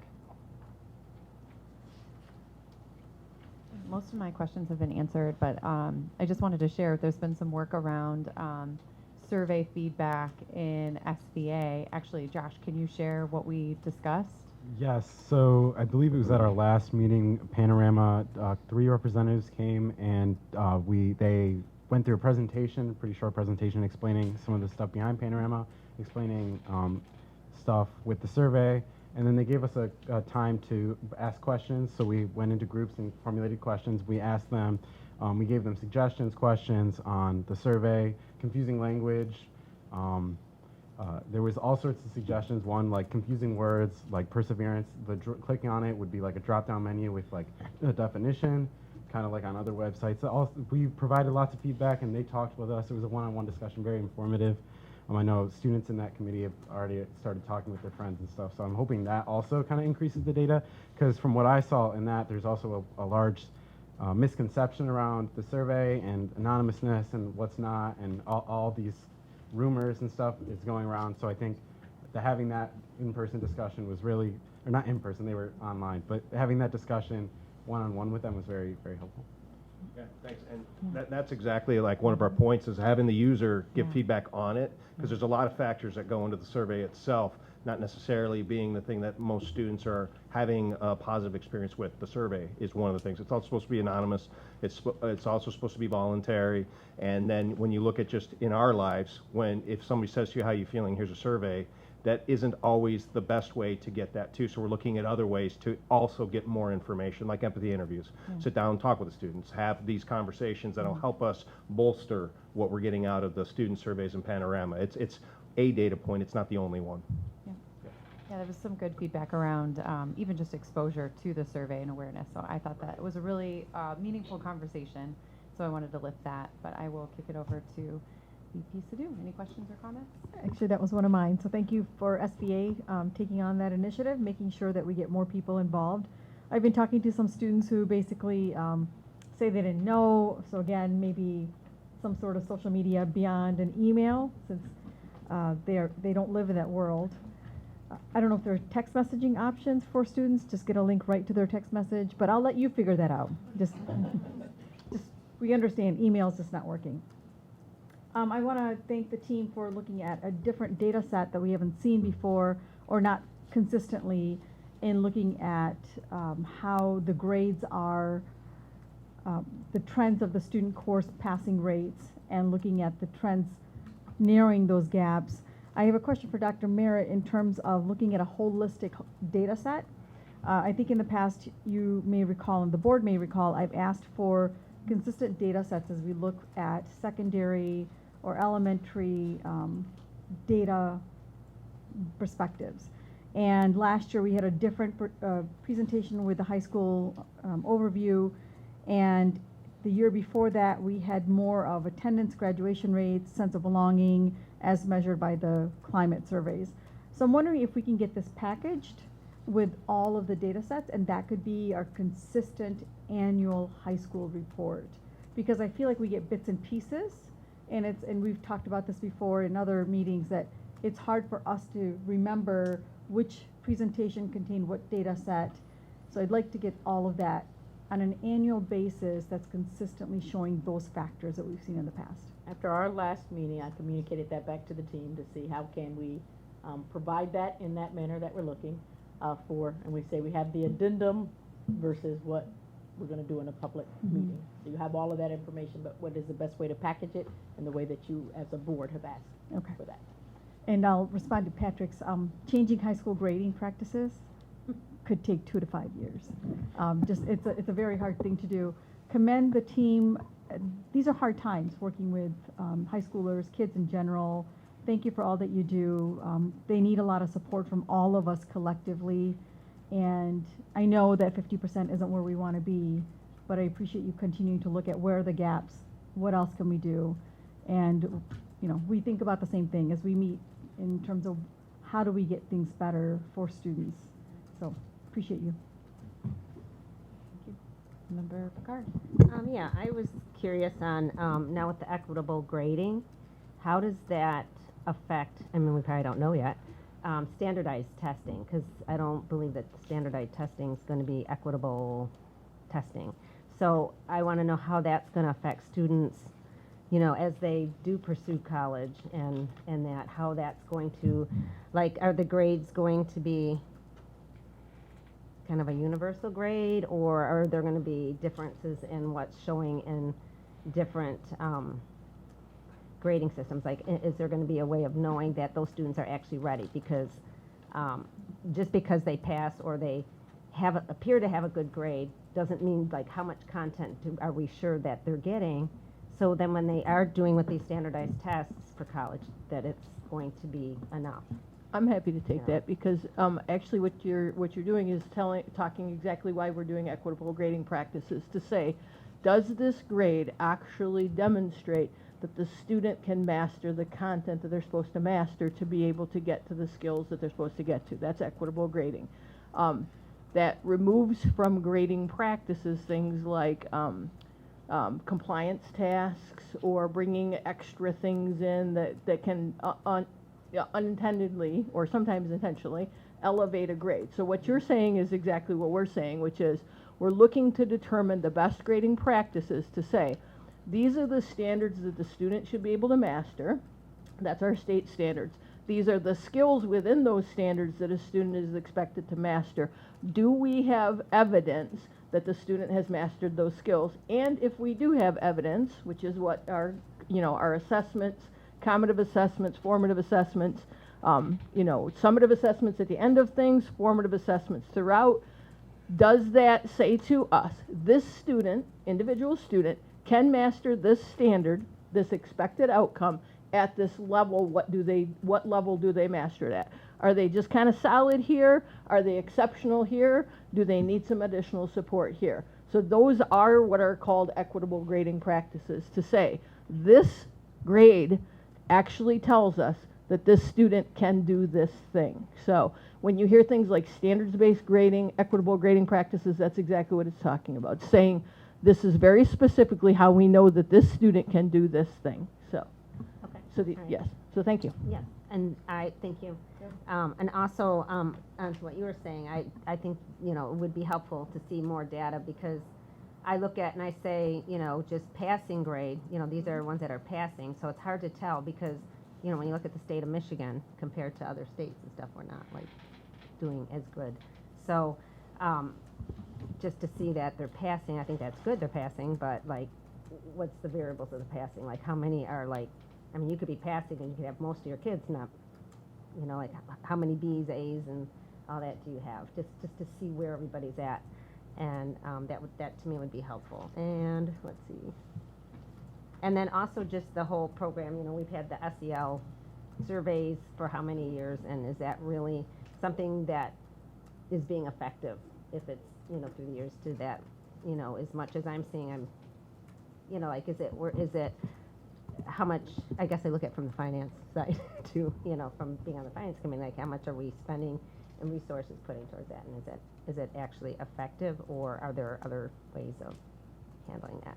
So, because I think high schoolers in general, personal, like surveys that ask personal information, I mean, I think they're a little bit more hesitant, and I think some students, you know, there is a concern just on, you know, feeling like they can't say things, because it's so guarded on a lot of things right now that if you say something, you could be called a name. So I just think that there's a lot of issues there too that we don't see. So.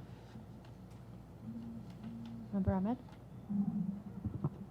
I had a couple of questions. One is on, I think it's slide 51 on our, not sure. Amina, can you ours- speak up? Sorry, ours are all together. I think it's the students with an IEP, the gap. It would be the one before this, I think, Diane. Yeah, I think yours is 15. There you go. Sorry, ours are all together, so that's why, yeah. I would just Yep, right there. There we go. So my question is on the social studies, that big dip that we see in 23, 24, and then like the great recovery. What is your analysis of what happened? So to do that, that's the deeper dive that we'd have to do. So that's the disaggregation piece. So Okay. I don't have that data in front of me right now, and so Okay. I know that as we would look at that, it also, sometimes the sample size is different with this population than others.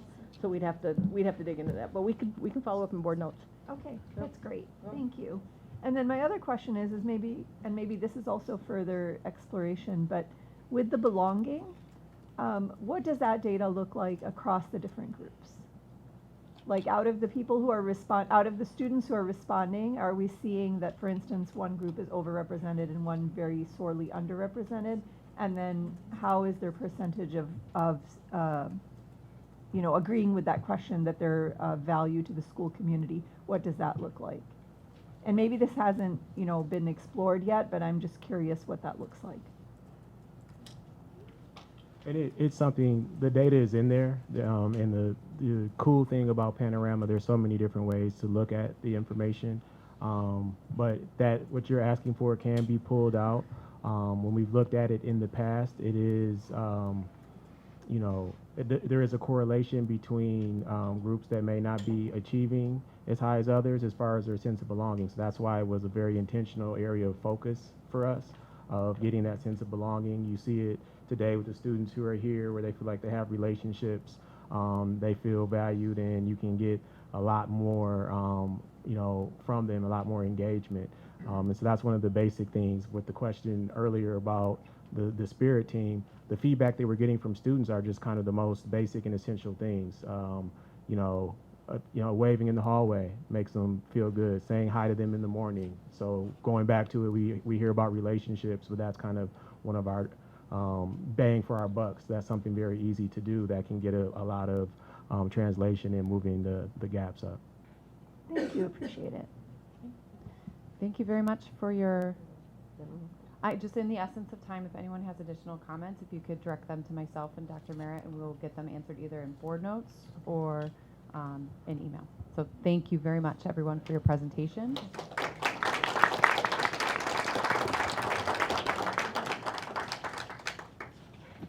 Hi. Next, we have a first read. It's a resolution for 5th grade maturation HIV lessons. So at the state of Michigan, local education authorities, agencies, of which school districts are one, are required to teach about HIV in each grade band. So think about elementary, middle school, and high school. P-CCS teaches our HIV standards in our 5th grade maturation lesson, which is typically done in April. It is taught by our school nurses, and through just kind of their review, they determined that it needs an upgrade and an update. So we talked about this at SPA, but the video, an update of the video, and then an update of the slide deck, and then as I work through this too, just so everybody's aware, Kevin Carr, Executive Director of Curriculum Instruction Assessment and Professional Development, and Christelle Rostolantanjovo, I always mess up her name, so I'm sorry, Christelle, our K-12 Curriculum Coordinator for Science and Physical Education and Health, is with us for additional questions and stuff. But the team has recommended adopting the video, HIV and Me, Marissa's Story, Redefine Positive, along with an updated slide presentation for the HIV lesson and the 5th grade maturation lesson. And one of the challenges, as we talked about at SPA, was some of the materials were outdated, so the graphics were clip art in the presentation and stuff, so it's just refreshing and updating the information, keeping it scientifically accurate, also making it developmentally, a little more developmentally appropriate for the age level, just as, you know, as we move through the process. And again, nurses guide the class discussion. I want to also say that through the state of Michigan, our laws in Michigan mean that we also have to do several readings of any time we have HIV lessons. So the SEAC committee, our Sex Ed Advisory Committee, met and did the first reading of these and review of these policies. And then it came to SPA, and then it'll be coming here for a couple of readings. The other thing that I just want to say too is that parents have the right to opt their students out of the HIV lesson and video watching. Additionally, parents have the right to view the materials, so we ensure that we have that communicated to our families. Letter is sent out with all of the information as well. And again, parents have the right to opt out at any time. So there would be no cost to this. This video is actually available on YouTube, so anybody can see it. It's not blocked or anything on YouTube. And then the slide deck, what we'll do after tonight's first read is we'll get the code into the board notes. So if you want to see the slide deck, we'll also get that to you as well. So I'm just opening up for any questions you might have around this first reading. I'll open it up to Josh. I have no questions, but great update and changes, so thank you. Member Voss? No questions, thanks. Secretary Westra? Just some context. When we discussed this in SPA, I think some of the students were saying that the old materials were older than they were. Yes. In middle school and high school. They were still they're still scientifically accurate, but they were a little outdated. They were a little outdated. Treasurer Kehoe? Yeah, I just want to clarify one thing that you said versus what was written. It talks in the write-up, it says parents also sign a permission slip giving consent. Yes. You described an opt-out process. Is it opt-in or opt-out? It's opt-in, but so to clarify, yes, parents sign a permission slip, but they have the right to opt their students out by not giving permission. Okay, so but thank you for that clarification. It does require positive consent Correct. from That the is parents correct. before they participate. Yes. Thank you. I just wanted to make sure that yes. what you said and yes. what was written were consistent. Yes. Thank you for clarifying. I have no questions, thank you. The slide deck that you mentioned, is that available for people to view? Yes. So, and we will get the QR code to all of the board members in board notes after this, and then that's also presented online, as well as we also host nights where the parents can come and view all of the information as well. So that is all communicated to our families in a letter that goes home, and then also information in like our communications out to parents from the buildings. Okay. Just thanks. to add to that, just because my kids are of that age and my son experienced this last year, there was ample time and notice from the district. There were letters, there were several emails. Like you mentioned, there's opportunities for parents to actually attend and learn the content. So it felt like we were very prepared and ready for this portion of the curriculum. Member Picard? No, I think you covered everything. You kind of anticipate us now. No questions, thank you. Thanks. Thank you. Okay, up next we have action item number 250463, consider approval of a resolution for new course materials, piano studies. This is a final reading.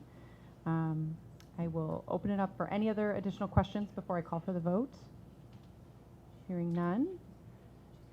Those. We have to make a oh motion. shoot, you guys. Sorry. No, I just speeding all through. Can I have a motion, guys? Oh, that was Madam so- President, I move that we consider approval of a resolution for new course materials, piano studies, final reading, action item 250463. Okay. Can I have a second? Second. Okay, it was moved by Treasurer Kehoe and seconded by Member Picard. I will now open it up for any discussion or questions around this particular topic. Okay. Hearing none, we'll call for the votes. Those in favor, please say yes. Yes. Yes. Yes. Those opposed, say no. Okay, motion actually carries 6-0. Okay. On to the next action item here. We've got action item number 25-04-64. Consider approval of a resolution for teacher Chromebooks to support middle school math instruction. This is also a final reading. Can I have a motion? Madam President, I move that we consider approval of a resolution for teacher Chromebooks to support middle school math instruction, final reading. This is action item 250464. Can I have a second? Second. It was moved by Treasurer Kehoe and seconded by Secretary Westra. Any questions or discussions around this topic? Hearing none, I'm going to call. Sorry, just, we did move this so that they're coming from bond funds. Ms. Minnick stepped out for a minute, but it was decided not to do it from bond funds based on the bond allocations being used for other things. And Ms. Minnick may be able to speak more deeply to that, but through the discussion, because of the amount and stuff, it was decided to keep it in the budget for teaching and learning budget. Then I would ask that we defer this action item until Ms. Minnick, Okay. Ms. Minnick is back. Jill, the question was asked around the, sorry, I'm sorry.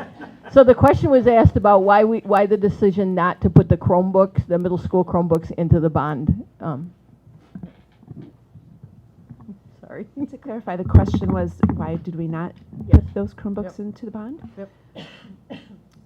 I believe that the answer lies in the fact that the teaching and learning had available budgets.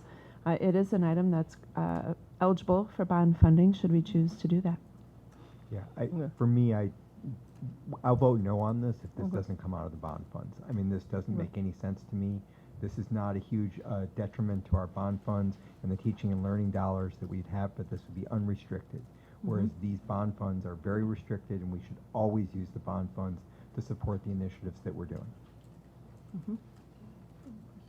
Yep, question? Was this discussed in F&O? We discussed it at the last board meeting. Okay, and in And the we last board said meeting it was discussed as bond? It was bond eligible, and I thought it was going to come forward as bond eligible, but I didn't see that, so. Okay. Any other comments or questions? Okay. Is there any way to discuss So- it more, like to? Yeah, I'd like to, somebody have to help me with my Robert's Rules of Orders here, but I'd like to make an amendment to this motion to change it so that it is coming from bond funds. Okay. Or I wonder if we can offer that we table this for today. Yep, I can bring it back. I would support that. Are we dealing with anything in terms of the Unless- purchase? that's And my no, I question. can bring it back, so. In terms of timing or We'll be fine. purchase, Are we sure? Yeah, because I know there's. or No. maintaining pricing. Yeah, Mark. I would rather just put this to bed, and we've already had other technology purchases that we're trying to get through because of the issues with supplies and tariffs. And I would love to, just make the amendment here in the process. So, Which I respect. One thing I do, because I hadn't had this conversation with the team, but I just want to ensure that the thinking around, I recognize we definitely want to always protect the general fund. And the thinking around, if we have this currently in that budget, I know that we have had many projects during this time of escalation in price that have accelerate it. And so I just want to hear that thinking is that, at the end of this bond, we still want to make sure that we're touching every single school. So I just didn't know why that recommendation. I want to give them the respect of saying how we arrived at keeping it there. That'd be nice. Does that make sense? If I may add as well, the bond program has quite a tight budget. That said, we have had planned programs that have expanded in scope and cost, diminished in scope and cost, and so we do try to be agile. We absolutely want to protect the general fund, and so there is some balance there, right? And so we use our professional judgment, particularly at year end with audit, where we do a significantly detailed review of every purchase that is procured with general fund to understand if it would make sense to move that into the bond program, knowing that we have these conversations here and in general agreement that we need to protect the general fund. In this particular instance, of course, I believe it's $23,000. That is a very small amount within a $275 million budget. The accumulation of that can be significant if we were to do that over and over again, of course. If it is the board's pleasure to charge this purchase to the bond program, I don't see any problem with that.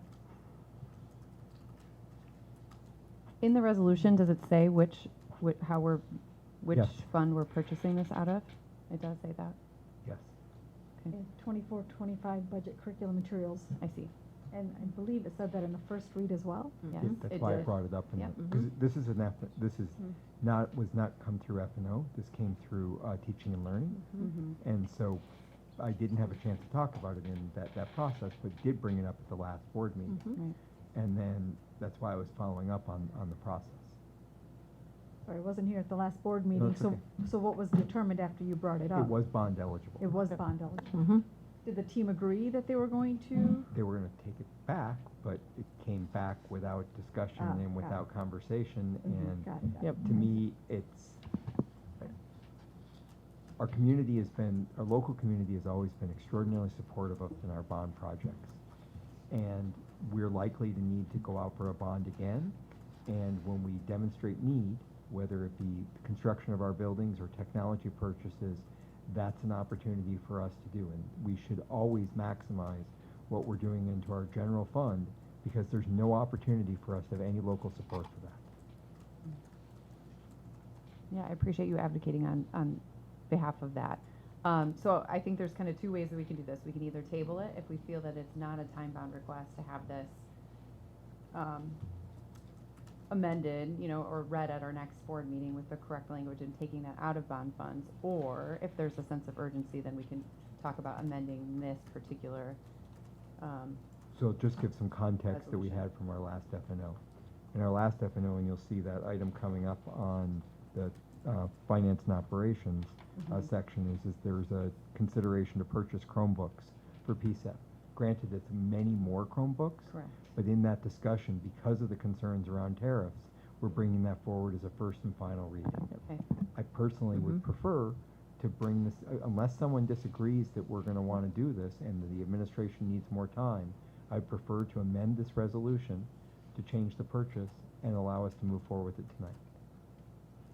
Or if I don't have support for that amendment, then we can all vote our conscience. Okay, so Member Kehoe just mentioned his support, or moved for that support. Do we have a second? Second. Okay, so it was moved by Treasurer Kehoe and seconded by Secretary Westra to amend the resolution to read the kind of last recommended resolution. So this last line, these materials would be purchased from, where we say the 24-25 budget, we would now strike that and say out of the bond funds, correct? Out of the 2020 bond funds. 2020 The bond funds. 2023. Okay, 2023 bond funds. 2023 bond funds. Okay, Question, please. I just want to hear from Dr. Mara and your team. Does this cause any challenge for you, given that you had anticipated this coming out of the curriculum materials funds? I just want to make sure we're not overlooking something big. Yeah, I appreciate that. I think because of the small amount, it's not as big of a challenge. But I think that we try to exercise some professional judgment because of the scope of the bond that has gone extensive. For example, when we look at our band and our robotics. And so although we want to be able to depend on the support of the community in future bonds, our past has also seen where bonds have not gone forward. And so it is very important for us to be able to at least continue this message that we started out with the 2020 bond, that we're touching every school. And we're doing our best to always look at the scope and change it based on our current needs. We realize this is a 10-year bond. So this in particular we'll be fine with, but I think what we heard Ms. Minnick say is that we also don't want a pattern. We want to make sure that we're looking at these things to say not everything goes to the bond. If we currently within our teaching and learning budget, for example, could absorb this and not looking to capture that necessarily as an additional fund balance. So just an awareness, we would be fine tonight, but we definitely want to make sure that we're looking with that lens in terms of the best way to fund certain projects. Thank you for that commentary. So at this point, we're not going to vote on the resolution. I think we're going to vote on the amendment of the resolution, whether or not the board is willing to support that amendment. And we would need, I believe it's 2/3 vote in support. Although this doesn't come up that often, I think I've got that right. Okay, so at this point, I would like to call for the vote for the amended language. Those in favor, please say yes. Yes. Yes. Yes. Those opposed, say no. Seems as though that carries 7-0. And then at this point, I am going to call for the vote of the actual resolution or action item. The amended resolution. Yes, the amended action item number 250464. Those in favor, please say yes. Yes. Yes. Those opposed, say no. The amended action item passes 7-0. Thank you, everyone, for bearing with me through that process. Okay, up next, we're going to keep on going. Oh, no. I lost my place because we were looking at FNO. Okay, then we move on to student services with Kurt Tiskowitz. Thank you, President Christensen. Tonight I'm pleased to introduce Kayla McDaniel, our Director of Food and Nutrition Services. Kayla brings a strong commitment to student wellness and access to healthy, nutritious meals. She's been instrumental in leading our initiatives that support both the health and academic success of our students. And this evening she'll be sharing updates on our school nutrition program. So welcome, Kayla. Thank you very much. I appreciate you having me here and the opportunity to present in front of you. Thank you for everyone else that's here in the audience as well. I'm Kayla McDaniel, as Kurt shared, and I'm nearing closing in on my almost full year here with Plymouth Canton Community Schools. As the Director of Food and Nutrition Services, I'm grateful for the opportunity to show what we've accomplished in not even a year yet, and also to give you some insight on the vision moving forward. And I need that. Here's a quick snapshot of our department staff. We have just under 100 employees in 24 buildings. As you can see, we have a wide breadth. And a quick mention, but a very important mention, that everything that we do in Food and Nutrition Services Department aligns, enhances, and supports the trajectory of the Plymouth Canton Community Schools Dynamic Plan efforts across the district.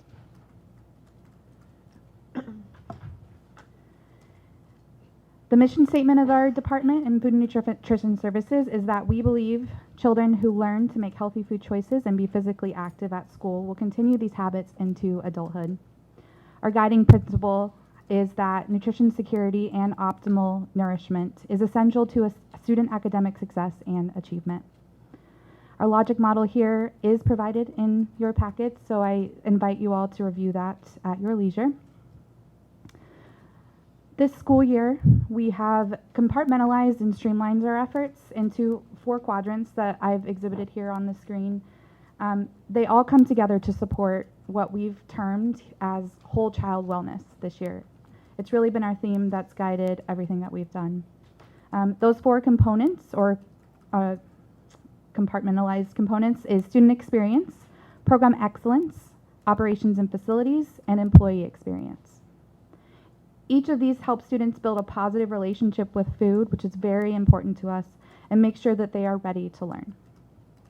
This wellness wheel that you see on the right-hand side, as was developed in close collaboration with our nursing and DEI departments, and then with feedback from representatives from across the district. Our department has adopted this wheel internally to guide our decisions as we look forward and having it pave our way for more whole child wellness collaborations across the district. So diving into our first area of focus, student experience. We are dedicated to continuous improvement of our cafeteria environment and dining experience. So for example, the photo on the bottom left shows our produce cooler at Field Elementary. It's packed with delicious fresh produce. This has been placed at the start of the lunch line, which allows students additional time to select a fruit or vegetable choice, and this has been proven to improve our fruit and vegetable consumption in our schools. Another strategy we use to increase fruit and vegetable consumption in our schools is to show students where their food comes from. And as an added bonus, sometimes they get to meet the farmer who grew it. So on the top right-hand corner, you see the students with Farmer Caleb from Gateway Farms when he visited Miller Elementary for Michigan Apple Crunch Day. All of our sites have done an amazing job sourcing Michigan-grown produce in our everyday options. Student voice is a crucial component of Plymouth Canton's dynamic plan, and the photo on the top left shows an egg bite taste test at East Middle School. The photo on the bottom right is our Tigers opening day Coney Dog limited time offering. Go Tigers, they're doing a great job this year. Feedback and excitement generated from these special events, taste tests, and limited time offerings allow us to generate conversation around our meals and include student voice in our menu engineering process.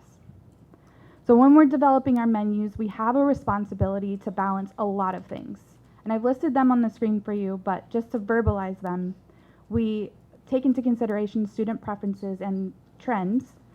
We cycle our options to avoid menu fatigue.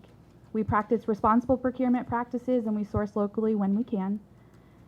We optimize our budget, and then we fit everything that we purchase all within our nutrition and meal pattern requirements. All of this to ultimately deliver something that the students want to eat. We've zeroed in on the needs and preferences of our student population this year in efforts to create an equitable representation of our menu offerings.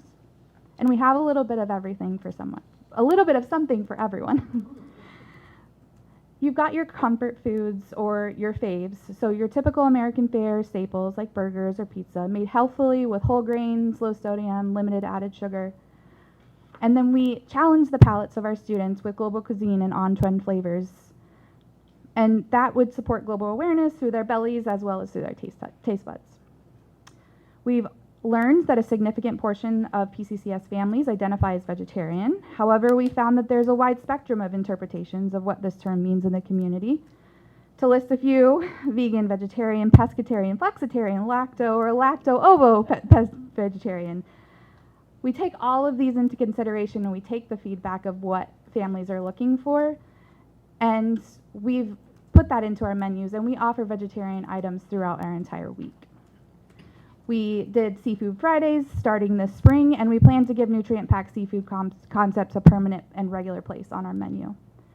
Several halal options have been integrated into our main options as well.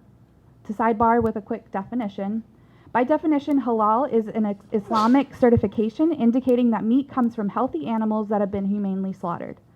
Overall, these products are higher quality products, and by making the adjustment, we're able to elevate our food quality and allow students to be able to eat the same food for a more inclusive service experience.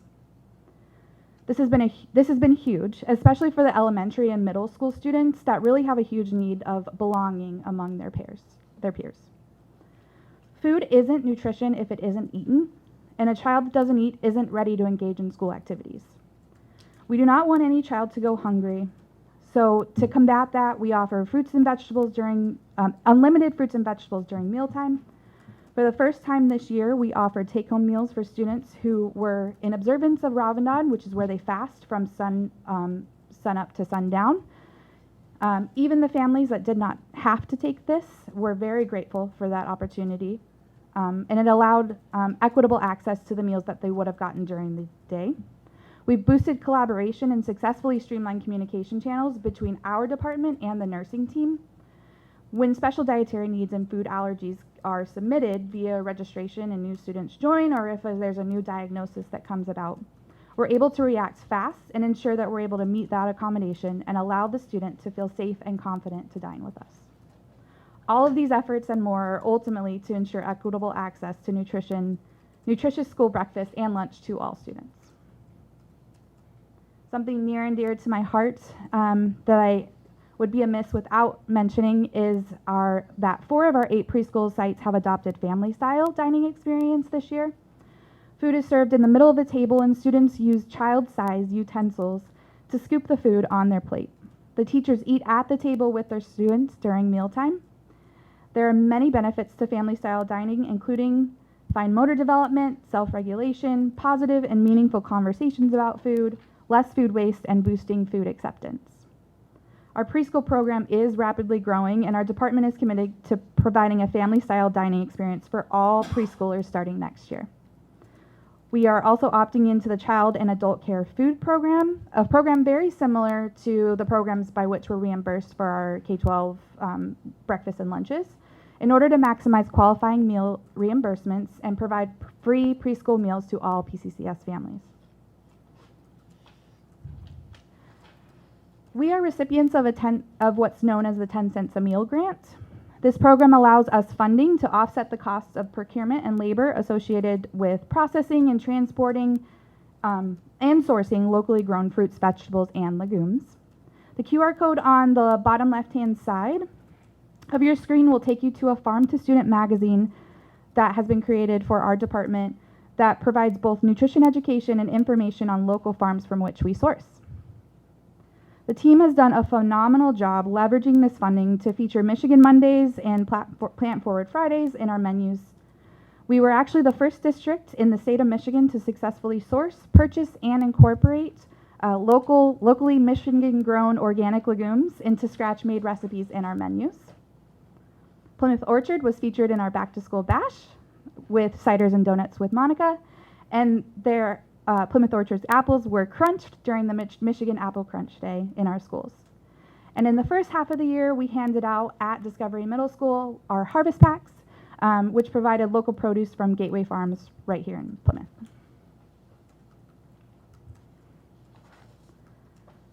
I'm really proud of the seeds that have been planted within the district and the conversations that have been started within the community.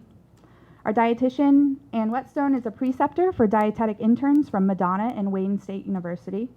The interns have been instrumental in student taste tests and nutrition education within our district. We've also strengthened our connections and communication channels with all departments this year, and we aim to further improve those relationships to offer greater opportunities for academic success and whole child wellness. Pictured on the top left shows our Plymouth High School admin staff serving lunch to our students. We found that students really love when their worlds collide, and it really invites more student participation in our meals. We're currently collaborating with our CTE program leaders to come up with how we can get more students involved in operations and decisions. We were featured on 88.1 The Park earlier this year, and in a few local magazines to talk about our relationship with Gateway Farms and incorporating those Michigan-grown beans into our scratch recipes. We know that community engagement is essential for sustainability and growth of our program, and we've worked really hard to improve existing relationships and build our network. We are recognized by other nutrition departments nationwide for our engaging social media platforms, which have seen significant growth in followers and engagement in the last 2 quarters, as seen in the report here on the bottom right. We're very proud to be one of the 7 districts in the state of Michigan to receive the 2024 Healthy Meals Recognition Award for Innovation in Education. Our district is also one of 35 other districts nationally that are participating in the USDA Food and Nutrition School Food Preparation Study. This study helps USDA understand how local and scratch-cooked foods are being incorporated in school meals and how we are using different preparation methods in our operations, and what challenges we feel. The results of this study will be published to help districts across the country serve more scratch-cooked meals in schools. We're also recognized in neighboring states like New York, Indiana, Illinois, and Ohio as leaders in innovative service methods to meet the needs of free meals for all and providing culturally diverse meals.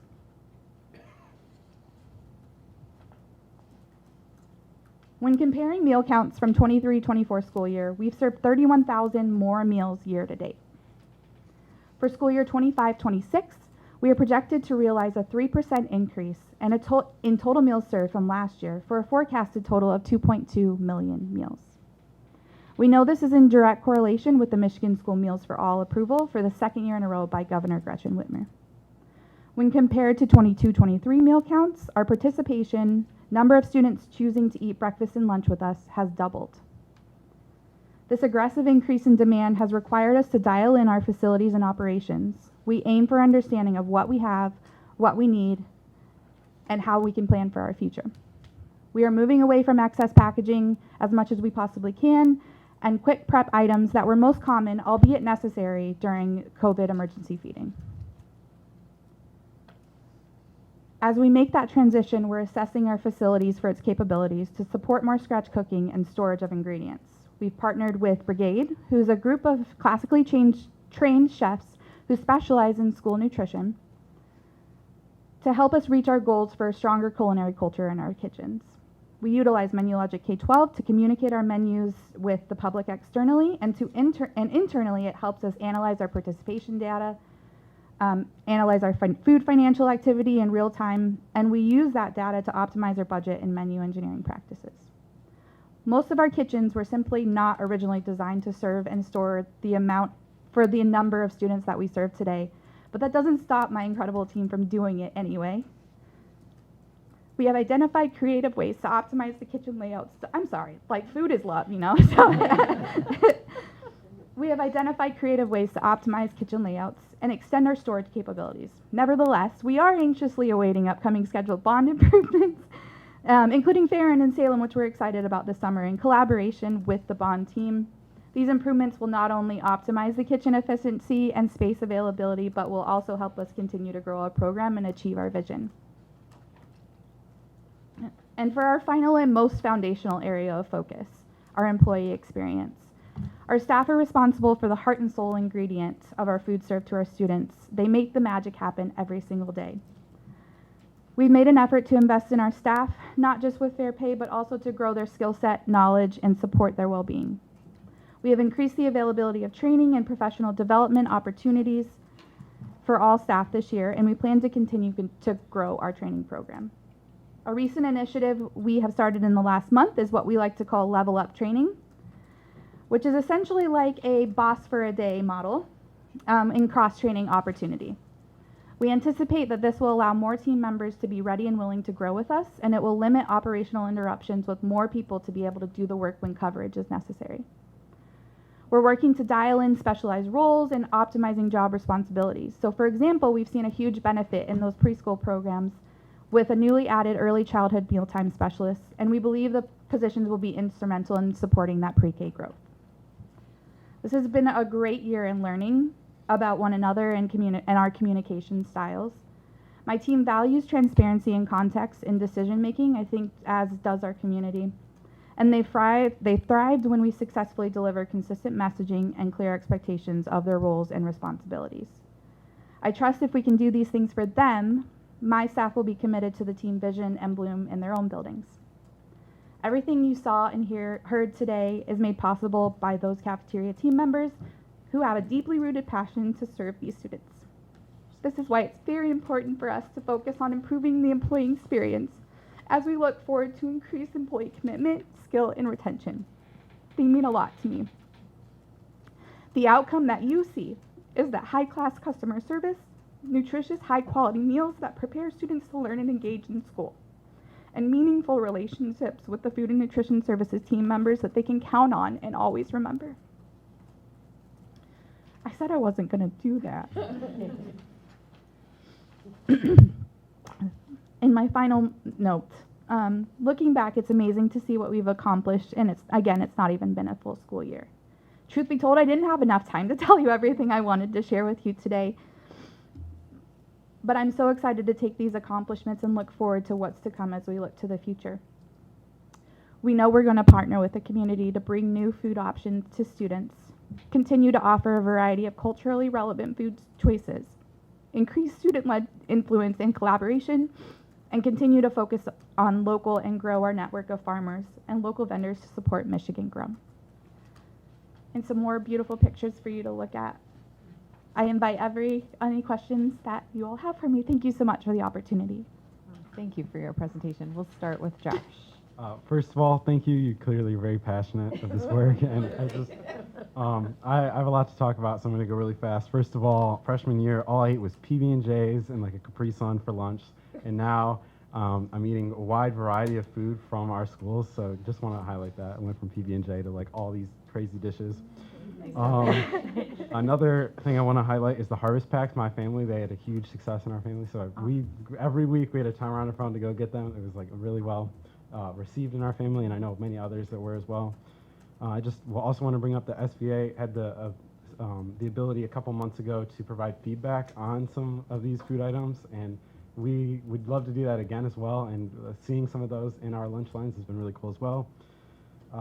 Also, this isn't necessarily in your control, but the positive impacts of the free lunch I have seen, some of my friends, those are like the only meals that they eat during the day, which that's crazy to me. Yeah. Sorry, that's like hitting me. And I then, did it too. Yeah.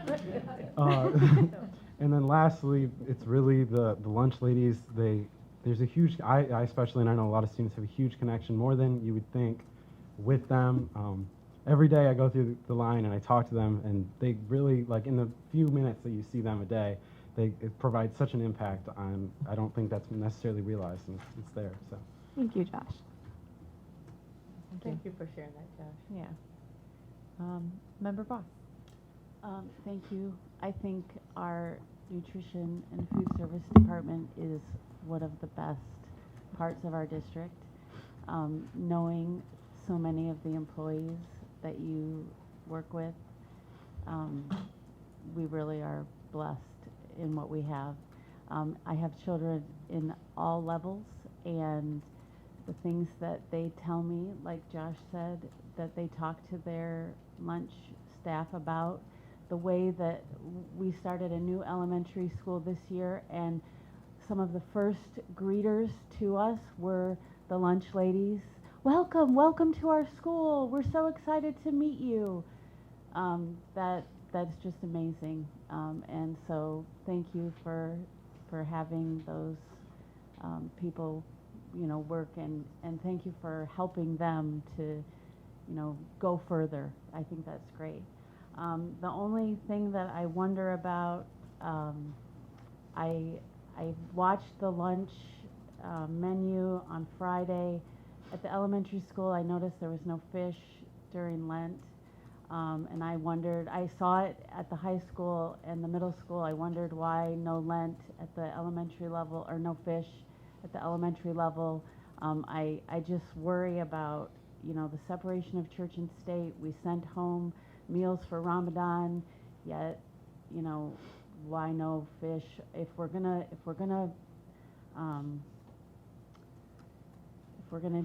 favor one group over another, are we being fair? I think we need to be consistent and fair on that. I just want to be equitable across the board. That's my only comment. I appreciate that comment. And I also have the goal to be equitable across the board.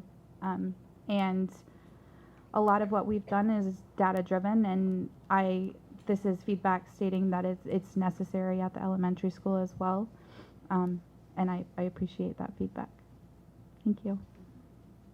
I don't think I can add anything to the praise that Josh and Member Voss said. So thank you for making this program so great. So thank you. It's not me. Well, all of you. Yeah.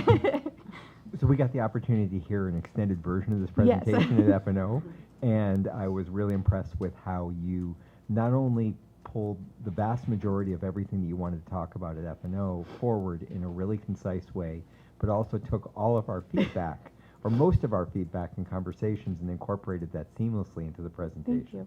So great job. Your passion for this, and not only just yours, but all of the food service employees, their passion is evident in everything that happens, and it shows through. And thank you. It makes a huge difference for our students. Two things that I wanted to call out that we did talk about that I wanted you to talk about here.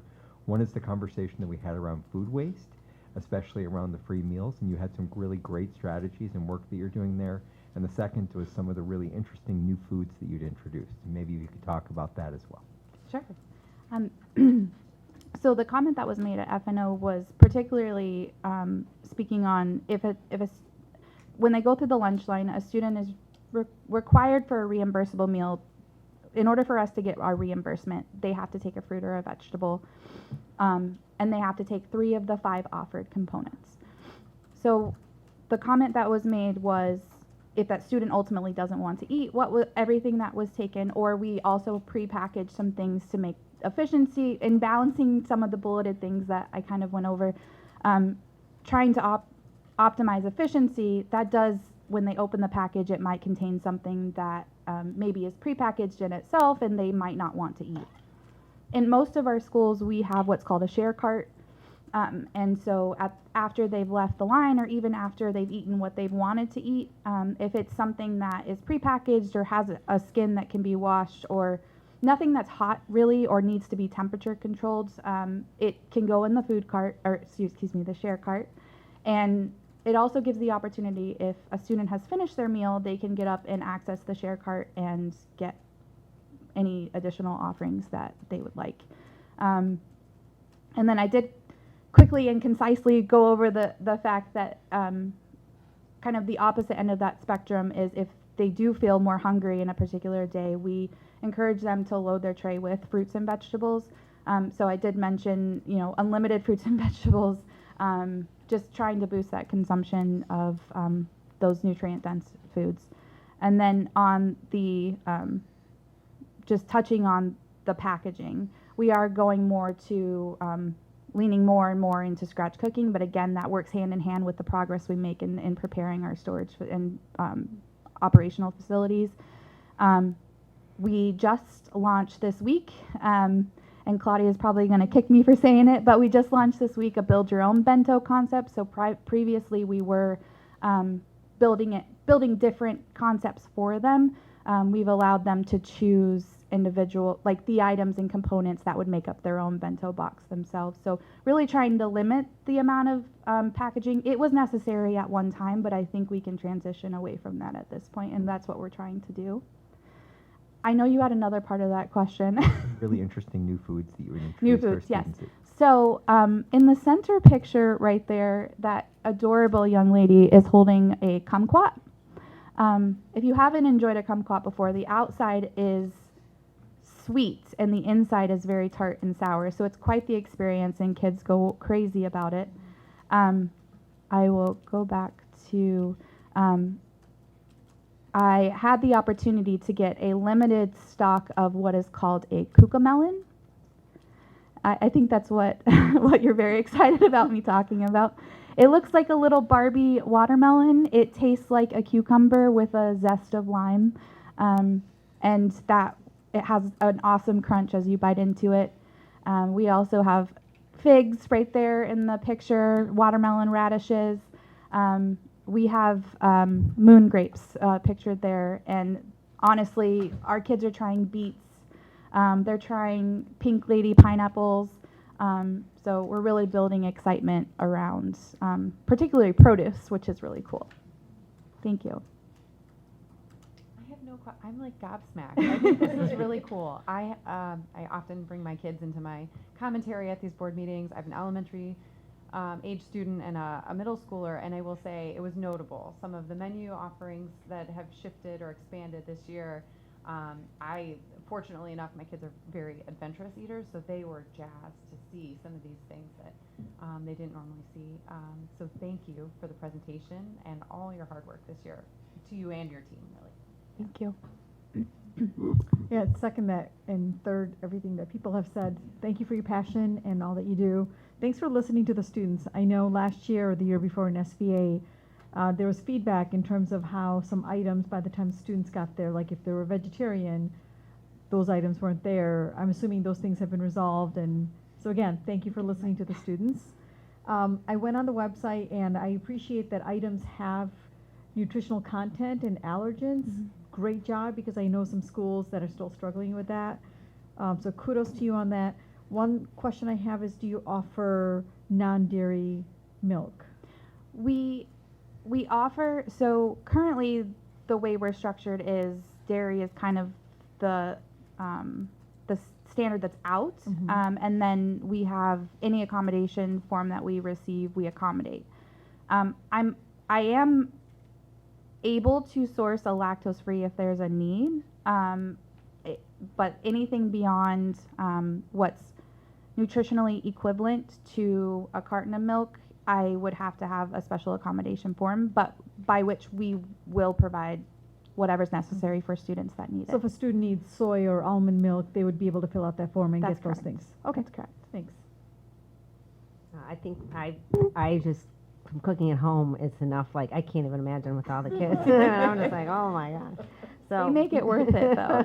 But I mean, just the variety of the, and that was just one thing too. I was, I mean, I think, I don't know if there was anything for, I didn't bring this up the other day at FNO, but like Passover, I don't know if there was anything, I don't know if there was even a need, but that was just one other area that would be, because that seems like it would be hard to accomplish. I don't even know all about it, but I just know with the no wheat is like, that's got to be Yeah, another and problem. like I said, I'm definitely open to equitable access regardless of the necessary dietary guidelines that any individual student needs to follow. Everything that we've done this year has been guided by feedback and data. So I just encourage anyone who's needing something and a need that's not being met to reach out to us. Within our presentation is our healthy.meals@pccsk12.com. Many students and families and staff and nurses all utilize that email address, and we are closely monitoring that. And if we get that feedback, we will act. Okay. But I think that it's nice you're using the farms close by. I think I like Yeah. that. So thank you. Thank you. Yeah, nice presentation. Thank you. Member Ahmed? I just want to say kudos. I loved your passion, and I really appreciated. And as I find sometimes is the case that when something's wrong, people are very vocal. But being out in the community, I've heard a lot of positive feedback about the halal meals, especially at the elementary level, when parents sometimes aren't even sure if their kids are going to be able to distinguish, and so then the kids just wouldn't eat. So really, really appreciate that. And similarly, the Ramadan meals were even families, I think there was a little bit of confusion about, are these need-based, like what's going on? And so some families, like some moms said to me, they said, are you kidding? In Ramadan, like we're dying to not waste food because there's such an abundance sometimes that we told our kids not to take them for that reason. Okay. But we were so grateful for the equitable access and for the fact that like the kids felt seen. And I actually talked to a couple of middle schoolers who said that. They said, like it's one thing to have the food and they're grateful for that, but more than that, the fact that they were seen and that this was a need that was, and it wasn't, what they said was we weren't singled out. And that really struck me, and this was just a casual conversation. It's not like I was asking them for feedback on this specific subject. So I encouraged them to write about it. Given my own children's, what do you call it, like conversion from when I suggest something and what happens, I'm not sure if it happened, but I wanted to convey that.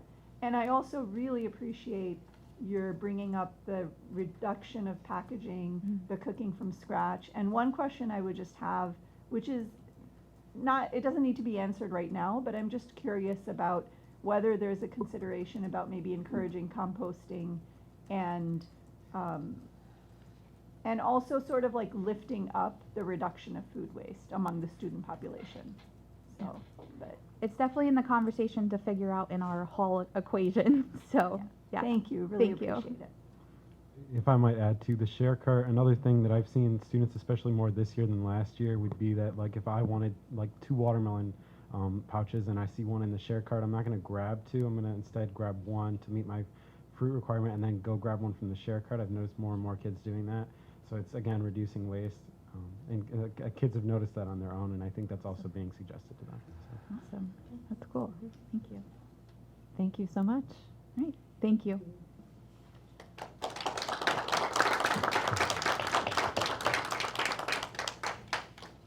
All right, on to finance and operations with Ms. Minnick. Thank you, President Christensen. The first thing we have on the agenda in the finance and operations area for your consideration this evening is the renewal of a licensing agreement with Critical Response Group.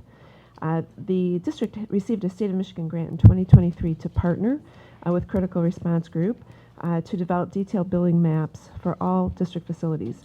These maps have been successfully integrated into district-wide emergency plans and are actively used by the Security Operations Center as well as local law enforcement and first responders. And further, this initiative supports strategic goal B of the dynamic plan and addresses key findings from recent safety assessments. So with that, the Department of Safety and Security seeks to renew a current licensing agreement to ensure continued access to the unlimited updates and the mapping services for the next 2 years because funding is available through the state grant of 31AA Mental Health and Wellness School Aid funding. This topic was discussed at the most recent F&O committee meeting, and the total is $31,030 to be funded by the 31AA grant. Happy to take any questions you may have. Okay, thank you. We'll start with Josh. I have no questions at this time. Thank you. Okay, Member Boss. No questions. I have no questions. I want to thank the administration for bringing this forward for 2 years and to be able to thank the state for the utilization of these 31AA funds. We don't know that we'll get these things in the future, and so being able to use these things for safety and security projects right now is a great protection for our general fund, and this has been a fantastic service. The administration has done a lot of really great integration work with these maps and tying them in across the whole process. So it's a great thing. Thank you. Great.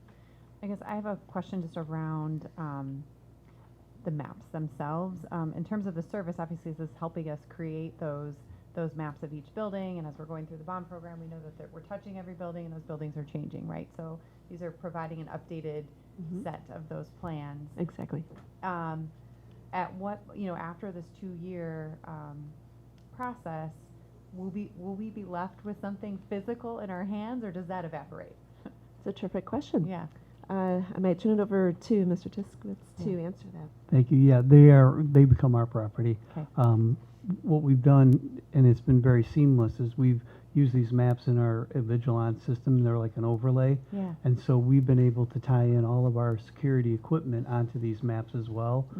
So they're digitized. They're readily available if we need to print them out or share them with first responders. So they are very crucial to our operations. One other thing that we discussed at F&O on this is these maps are continuously updated, so they aren't static things. So likely in 2 years, if these funds are not available, they'll become a general fund expense. The safety and security team feels that this is an important thing for us to have, so we likely would renew these subscriptions even if they came out of the general fund, because they're that important to have them be live updated. Because if they're just a static map, then they can't be easily integrated with the work that the teams are doing. Fair. Thank you. Appreciate that. The other thing they mentioned is it's also immediately available for first responders in the event that we have any kind of security incident. They can go directly to a specific location and a coordinate, and they can know exactly where to be instead of saying, the example was B-Pod at Plymouth, where that first responder may not have any idea where that is. Yeah, or door 11. Exactly. Or, yeah. Okay. Thank you. All right. No VP questions. Sudhu. I don't have any questions either. Okay. No questions. All right. Thank you very much. Thank you. The next item on the agenda for your consideration this evening is a purchase to refresh one-to-one Chromebooks for PSEP. This we are requesting, if the board finds pleasure, the first and final reading for this topic because of tariffs and timing for ordering these materials. But we did discuss at the most recent Finance and Operations Committee meeting on April 17th that the school district is recommending replacing some aging Dell 3100 Chromebooks. These were purchased in 2019 and 2020. They are approaching end of life. They're becoming costly to maintain. So to support that continued student access, to reliable technology. The district is proposing purchasing 3,700 of these Chromebooks, which will support the one-to-one initiative at the park. They will be procured from People-Driven Technology using Midwestern Higher Education Compact cooperative contract pricing. That total cost will not exceed $1,539,200 and will be funded through the 2023 bond. I'm happy to take any questions you may have, and we also have Mark Salzer, our Director of Integrated Technology Systems, and Andrew Steinman and I'm sorry I'm not recollecting your exact title in the moment, but with our technology department as well. I will open that up for questions with Josh. I have no questions. I know that these Chromebooks, I'm sure you guys have looked extensively into them, and I'm confident in you guys, so thank you. Appreciate that. I don't have any questions. Okay, thank you. Treasurer Kehoe? So just for some context, these are replacing old devices that we had at the high school. Some of those old devices will be repurposed and reused where they're still viable, but many of them are well past their age and life. This is not replace. Every student doesn't get a Chromebook. We do have a substantial number of students that bring their own device. So it's one of the questions that came up in our F&O committee. So this is purchasing enough to support those students that need those things. And these do come with a 4-year warranty. We purchased an extended warranty on them, and I believe they come with a case as well. As they also come with a accident protection policy. So any kind of damage that occurs to those things is also covered in addition to the extended warranty. So we talked about it pretty extensively in F&O. I think it's the right thing to do, and this is the right time to do it because everybody is scrambling to get devices before the tariffs make things weird. My question is about implementation. Is this a phased implementation, or when are we expected, assuming this first and final reading is approved this evening, when are we hoping to have these by? Yeah, it'd be nice if we can get them in students' hands right away, but we're actually thinking about collection right now. Our plan is to issue these at the start of next school year. Okay. And to students who don't already have a Chromebook and are looking to get one at the start of the school year, we do offer the option for students to retain their Chromebooks over the summer. And the plan is that they would keep those through the summer and to the next school year. Since we will have newer devices, we'll reach out to those students who have one of the older ones that we're looking to replace and ask them to come in and do an exchange. Thank you. Thanks, Treasurer Kehoe, for all of the details that I'd wondered about. My only wondering is with regard to the devices that are not usable in any format, how do you dispose of them properly? Does Dell help with that, or do you have to figure that out? So we handle that. So we work with different vendors, and depending on what the device is. So there are some that we repurpose for other use cases outside of our one-to-one program, if they're usable and good, and we feel like there's a need for them somewhere else. For other usable devices, we try to sell them, and there's recyclers that will come in and they'll pay us for these devices, and they will pay us for pretty much any grade. But for the ones that are really unusable, we have a different type of recycler that we'll just give them to, and maybe they'll give us some scrap money for it. Okay, so responsible recycling of these Correct. items. Okay, Yeah. thanks. Member Card? I don't have any more questions, thanks. Member No Ahmed? questions, thank you. I have no questions. Thank you. Appreciate that. Thank you. Okay. Hearing no more questions or commentary around that, I am going to, actually, I would like to ask for a motion for action item number 250465, consider a resolution to purchase Chromebooks for P-CCS. First and final reading. Madam President, I move that we consider a resolution to purchase Chromebooks for P-CCS, first and final reading, action item 250465. Can I have a second? Second. So it was moved by Treasurer Kehoe and seconded by Secretary Westra. We've already had our dialogue and discussion, so at this time I'm going to call for the vote. Those in favor, please say yes. Yes. Yes. Yes. Those opposed, say no. Motion carries 7-0. Thank you very much. Thank you. Okay, on to action item number 250466. Consider approval of a resolution for bid packet number T-11 AV category. This is a final reading. Can I have a motion? Madam President, I move that we consider approval of a resolution for bid packet T11 AV category, final reading, action item 250466. Can I have a second? Second. Oh, it was a tie, but so it was moved by Treasurer Kehoe, and I'll say it's seconded by Member Ahmed.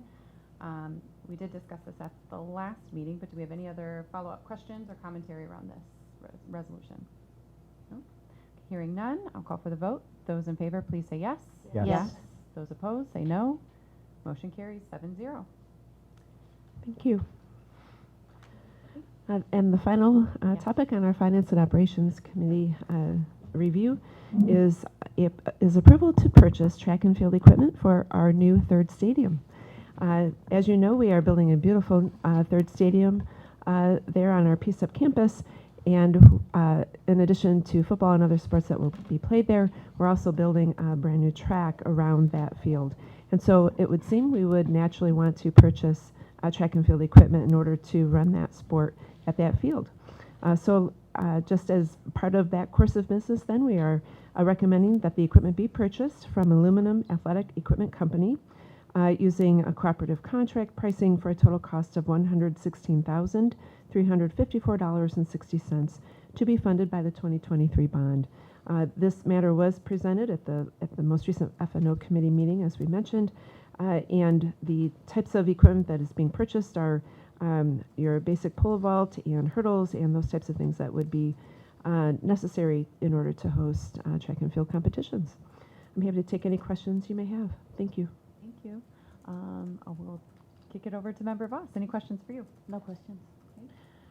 Just a question, is this another one, since it is aluminum and metals, is it something that would be subject to tariffs and potentially a candidate for first and final? Thank you for that question. I had not contemplated that. I'm not sure if Ms. Rella has any information on that, but I suppose it stands to reason that a number of these types of things are likely subject to that, although I cannot say definitively. Okay, thank you. Though. And so we had a good discussion about these items during F&O, and our new citizens representatives brought some really great athletic perspective to that. One question that we had there that came to us back in board notes was the customization that was done to the hurdles, and we did get that clarity there in board notes. I'm not quite sure I understand this. It looks like it's got P-CCS on there, and then it wraps around with the AAAsports.com on there, or is the AAAsports.com on the bottom and P-CCS is at the top? P-CCS is it might be hard to read on there, but the one faces the fans, and the logo of the company faces the athletes.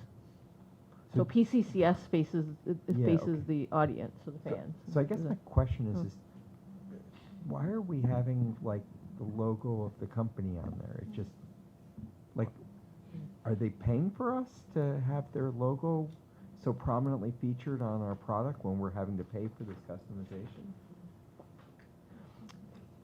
I think. Go ahead. I was going to suggest that although I haven't looked at the original specs, it's possible that that logo is already on the hurdles and the customization is simply the P-CCS. I'm not sure if you're familiar or not. From my experience, it's pretty standard that companies have their name somewhere on athletic equipment and stuff. So, and at a cost of $10 per hurdle, that's not what I've considered exorbitant from my experience formerly as a coach around athletic equipment customization. But I can't, But yeah, I wasn't concerned about the cost of the customization. I was expecting it to be on both sides. So I was just a little bit surprised that, it's like their name is featured as prominently as ours. So, okay, but that's fine. Thank you. That was my question. I'm glad you lifted that, because I had a different interpretation of this in board notes. I thought this was around like a branding opportunity for like neighboring businesses. So when I see AAEsports.com, I just didn't put two and two together in terms of the purchase. So part of me thought that was a way to partner with community businesses for a way to maybe generate income. So I appreciate you lifting that, because I had just something completely different in my mind. I have no further questions, just that kind of bizarre comment. VP Sidhu? Yes, in terms of is it just the design that goes on the track, or are there digital pieces to this? I'm not aware of any digital pieces. Okay. Only The the wrap is Just just the on the hurdles, hurdle. okay. It isn't actually on the track itself, it's on, you know, when the hurdle itself, the Mhm. Pisha hurdle. Yeah. Part of it has PCCS on it, and the other part just has the name of the company. Okay. Yep. No questions. I don't have any questions. No questions. All right, thank you. Thank you. Okay. Looks like that wraps up our finance and operations section. We don't have any remaining citizens' comments at this time. We don't really have any topics in our discussion section, so we will move on to follow-up board questions. I believe We had the one outstanding board question around sustainability and waste. I heard it was asked again this evening. We actually had given that to Mr. Tiskwitz and Ms. McDaniels to come back with an answer. So I don't know if, was her answer that we're working on it, satisfied? Do we keep this on there? So this is response to the question that you asked again tonight, that they're still working on what that plan would look like. I think so, but I'm sort of curious how all the departments come together around it. Yeah. So do you want to keep it as an outstanding question? So Okay. if it's not too much of a problem. Yeah, I don't- the expectation, it won't be like board notes coming up in the, it'll Yeah, probably, that's yeah, fine. okay. No, that's Great. totally fine. Thank you. Okay, and then there's a couple others that I captured, and correct me if I'm missing any follow-up board questions or requests from this meeting. There was a question around the panorama survey results in terms of staff and their sense of belonging, so data around that. Wait, so, and where is that, what is the question? So we're doing the presentation. What month is the presentation? Is the question specifically around when we're doing it, or how do we get, what was the question? Do we have the data? From what I heard is, do we Okay. have the data? And I heard that it was gonna come to us at some point, correct? Yeah, so we do the staff, and I think the community survey just, we can look on but we give the board presentations on those groups for the end of this school year. Okay, so that is But is coming there a up. different question about that beyond the presentation? What was the question itself? Didn't you ask that? Remember Yeah, Boston, yeah. I just want to know if we're hearing our staff, listening to them. So in terms of process, when we do the public meeting, we go through to give that, just like these are the results, and then each school and or department takes back the results that are applicable to their area, and then really work to an actionable plan to say, like, what is it that we've heard and what is actionable, so we incorporate that into our next year's plans in terms of like goal number B, and how can we work for staff or students or whatever the surveys say. So you will see those results in a board, and you'll see, and when we do the presentations, we do like next steps, or like what do we do with this information, that would kind of really break down that same information. It's forthcoming. Okay, another follow-up board request or question that we heard was around data sets in the high school presentation. So we saw that the data presented today was around credit pass rates, essentially, or and then, you know, asking to see in future presentations data around attendance, graduation rate, the passing that we saw this evening, just really overall consistency. And standardized around- tests. Yeah. So are we gonna get that? We usually get the end of the year data set. Correct. It comes at the June board meeting, And so. we're gonna have all of that. Yes, so that's when we do the comprehensive one, where Okay. we talk about attendance, behavior data, the credit attainment piece at the end of the year, we try to get in the addendum. It's one of the reasons we pushed it a little later this year too, at the second June meeting, because when we've done it the first June meeting, credit's not done yet, so we're trying, and then graduation rates, all of those things, so comprehensive plan, comprehensive end of year data presentation And- is at the end of the June, at the end of June. It'll be K-12, correct? Yes, that's Okay, correct. perfect. And then trying to incorporate what we heard. So we had a lot of the stuff in the addendum, but like the reflection of what you saw this evening, maybe bringing some more trends into the forward-facing document, so you don't have to dig for it in the addendum. Exactly. Yep. Two more things. I captured a question, what happened in the 23-24 school year in social studies in particular with IEP students. We understand that there was some unpacking of that data that'll be provided later, but I just wanted to lift that. And then there was a question around sense of belonging Is there a way to get that broken out by demographic group, seeing who's responding, who's underrepresented, oh my gosh, underrepresented in that data?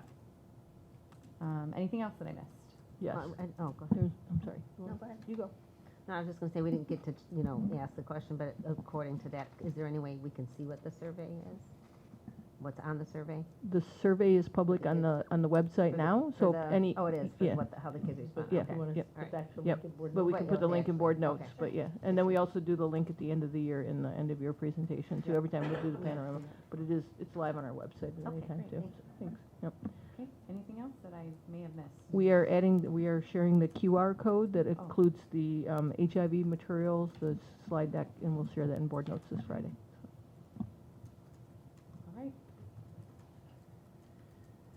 All right. I think that's great. And at this moment in time, I think that concludes our meeting.